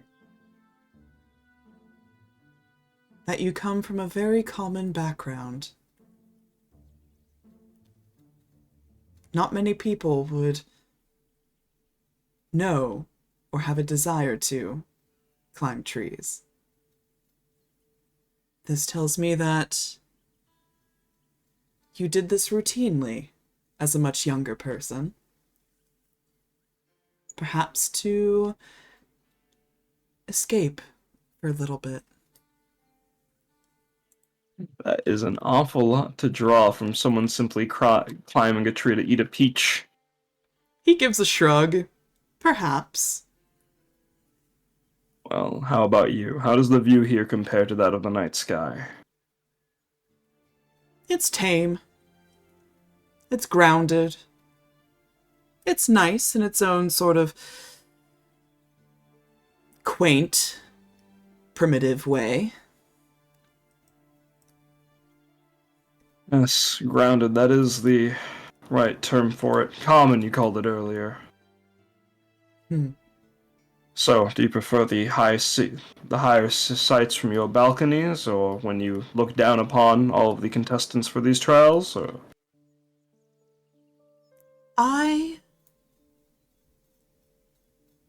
I prefer to not look at them at all. I'd rather look elsewhere. Then where, pray do tell? Most nights I look up. You too. When you... Is that out of a desire to return home, or...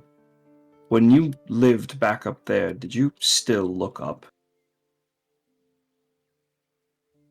What a curious question. I don't think I ever thought to look up when I was there in the heavens. I only ever looked down. And now that I'm down here, I look up. I suppose I'll never be satisfied.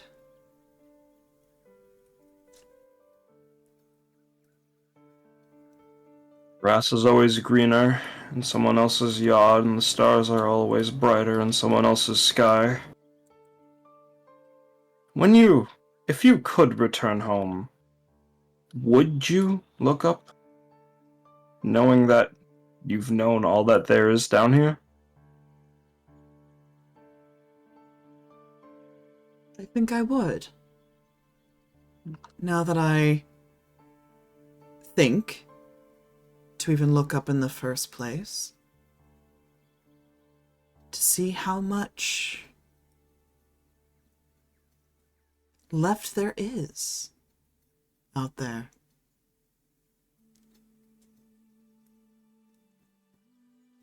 May I refer to you as Essie, seeing as how we've come to speak so plainly? Of course. I would like that very much. I...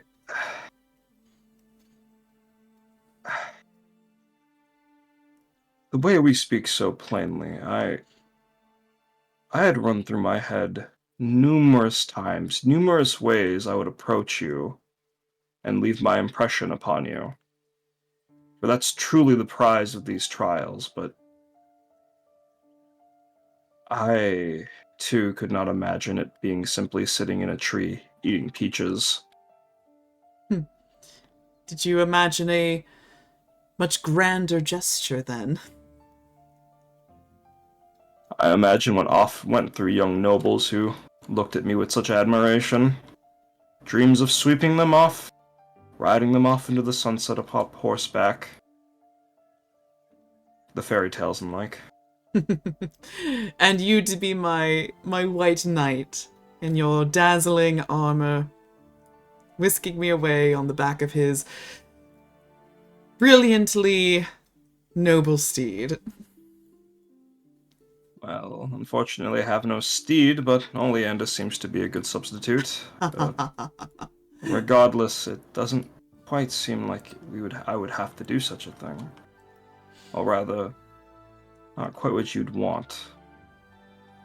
Do you dream, Essie? As we do?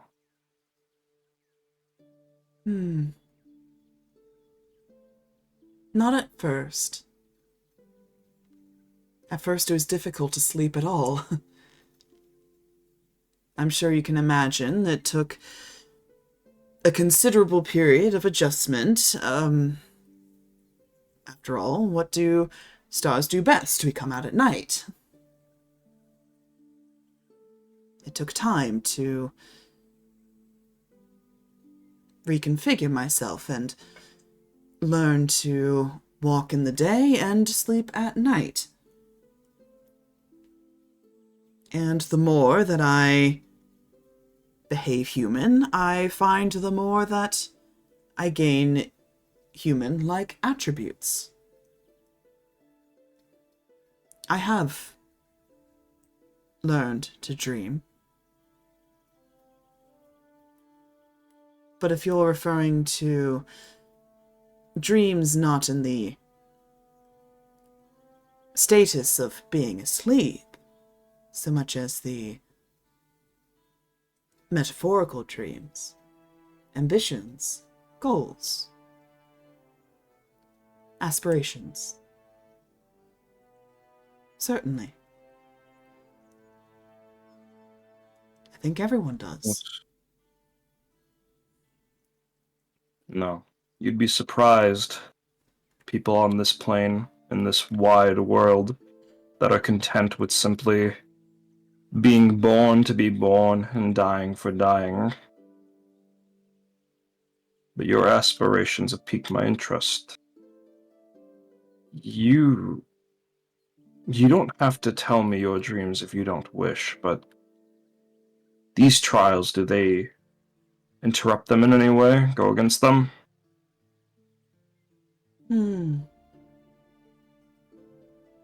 No. No, they haven't interrupted my goals. If anything, it's brought me, hopefully, a little closer. After all, it's brought the best, brightest, most capable of Wishborn all in one place, hasn't it? I hope that the right people can help me.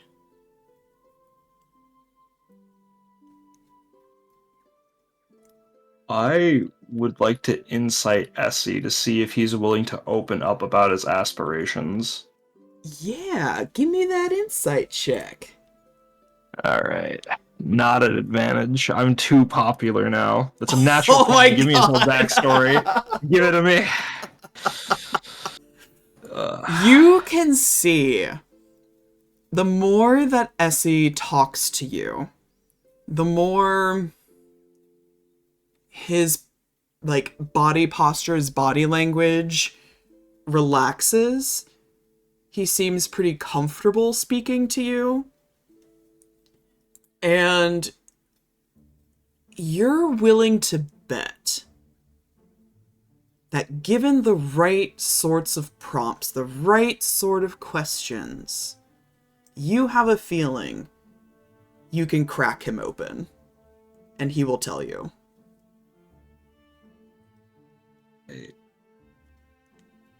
I'm sorry, this plainness is strange to me.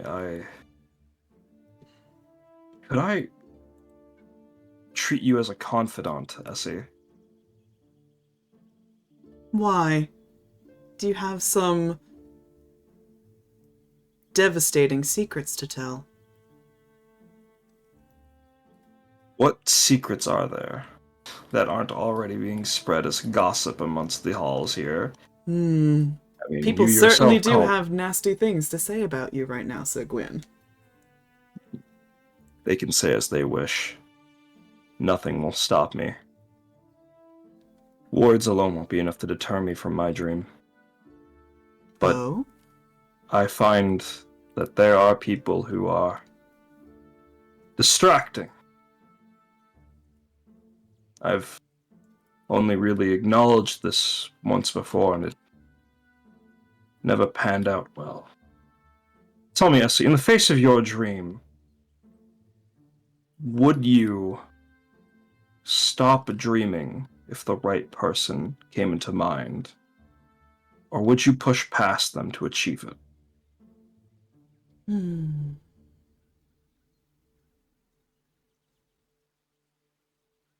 Huh. I think if I answer truthfully, you might consider me a terrible person. Essie,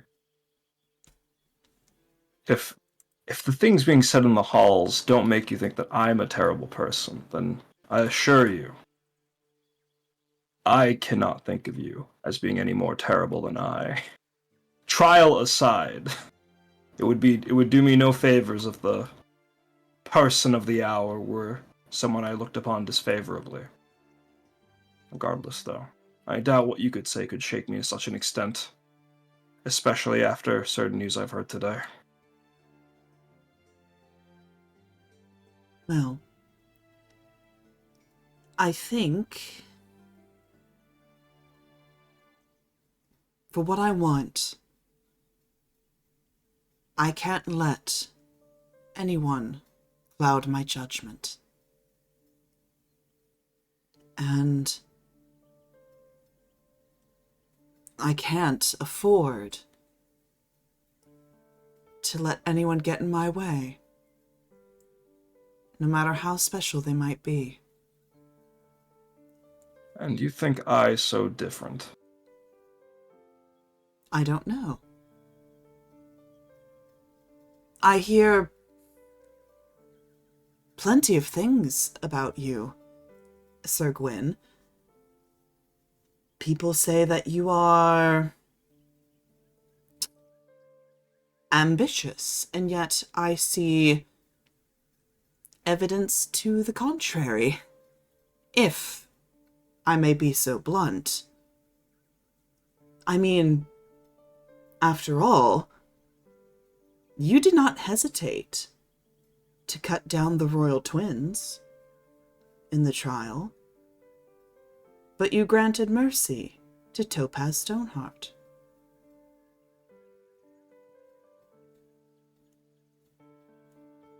It would be a lie for me to admit that, due to the nature of my alliances and for the usability of Topaz Stoneheart, that I simply did so for those reasons, but I asked that question because once I had held my dream in higher regard. Until someone distracted me. I don't know if you've ever felt that way proper before, Essie. Truly felt yourself forget why you stand for, but for one person. But I will tell you this. I have experienced such, and will not allow myself to falter like that again. My dream, my vision, all should pale to it. But I am only mortal. I slip up. But I won't stop. You feel regret, then? Regret, pain, wastefulness, hatred, spite. All feelings you should be used to being around by now. Although I do have a new feeling that I can share with you. Oh? I told you about the people who would simply be born, to die, to live, even for another's dream. I abhor people like that. People who simply go about not caring for their ambitions, bending their knee to whoever they seek fit. I would never consider one a friend. When I look at you, and the way you truthfully told me how ruthless that you implied you would be for your dream, I see something that I don't think I'm quite familiar with. An equal. Hold on to that dream of yours, Essie. I'll be coming for it in you.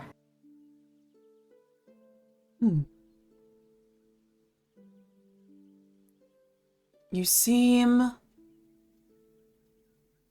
very confident, sir.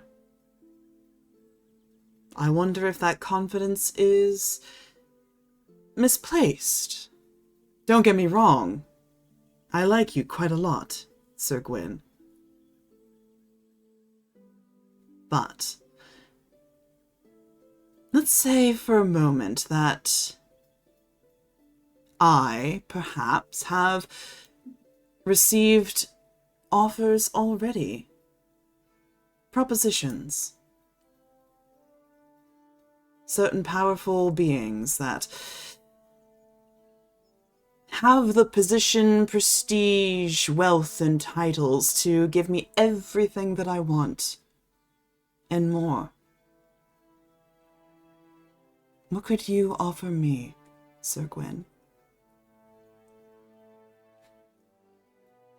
You know full well what I could offer you in terms of what those other offers you suggested already have, but I would like to posit this. And he's gonna motion his hand over Essie's hand and then go. You wouldn't be here if those offers were so much more enticing than I. You came here because a part of yourself truly does fancy some aspect of me. And he, looks at her, and, that same childish smirk that, Topaz caught looks at him. The same childish smirk that Topaz caught glimpses of, that, it's on full display here, that, devilish, smug smile that, a child would have. You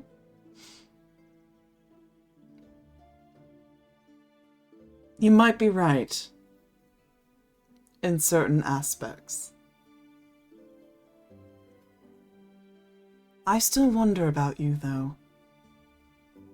Why it took you so long to reach this renewed drive. Was it simply my presence, my arrival onto this plane, that reminded you to live? I mean, what was your life before? You sat in your office, day after day, pushing papers, covering the tracks of your betters while taking nothing for yourself. You earned your place, and you never strayed. But you talk to me now of ambition.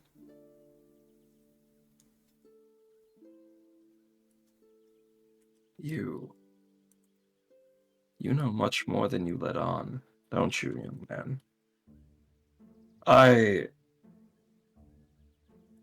To sum it up the way I see it, pride cometh before fall, and I am used to falling. But I had fallen so deep this time that I'd almost lost sight of that glittering castle in the night sky from when I was but a child.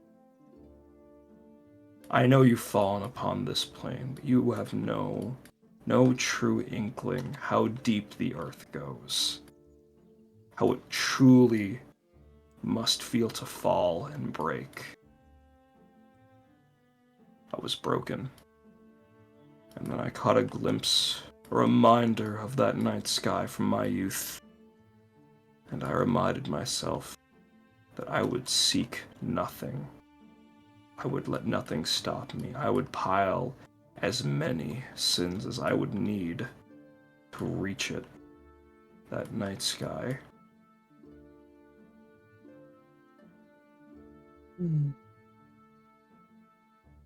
That devious smile that you were giving Essie, you can see it mirrored in his face as that polite smile grows wide.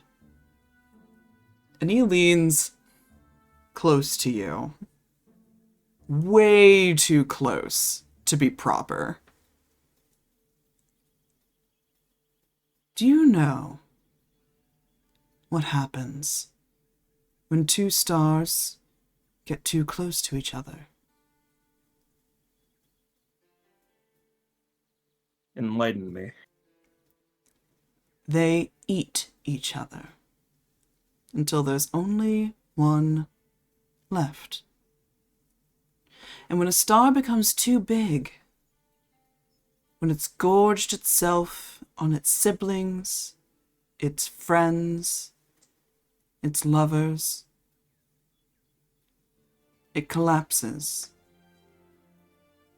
It becomes destruction itself, dragging anything unfortunate enough to be close to it, to its death. I think you would do very well in the heavens, Sir Gwyn. Should I take this as an inkling of you being interested in taking me there? Who's to say? There's still plenty more games to come.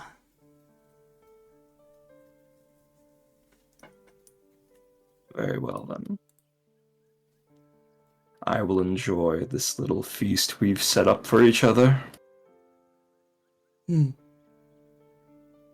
He's gonna pluck your peach from your hand, take a big bite, hand it back to you,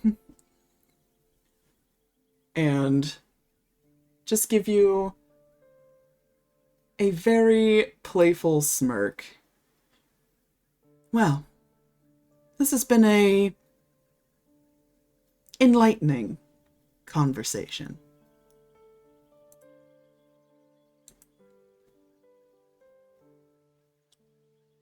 Likewise, I am so happy that everyone's first impressions of you are so off the mark. Now, Sir Essie, would you like me to help you down, or are you familiar with falling enough already? What better expert than a star? And he'll hop off of the branch and, with surprising dexterity, meander his way down the tree until his feet touch the ground. Make a dex save. And Gwyn will follow suit, in a way that a star is familiar with flying, so too is a bird clipped of its wings. And, yeah. All right. All good there, DM.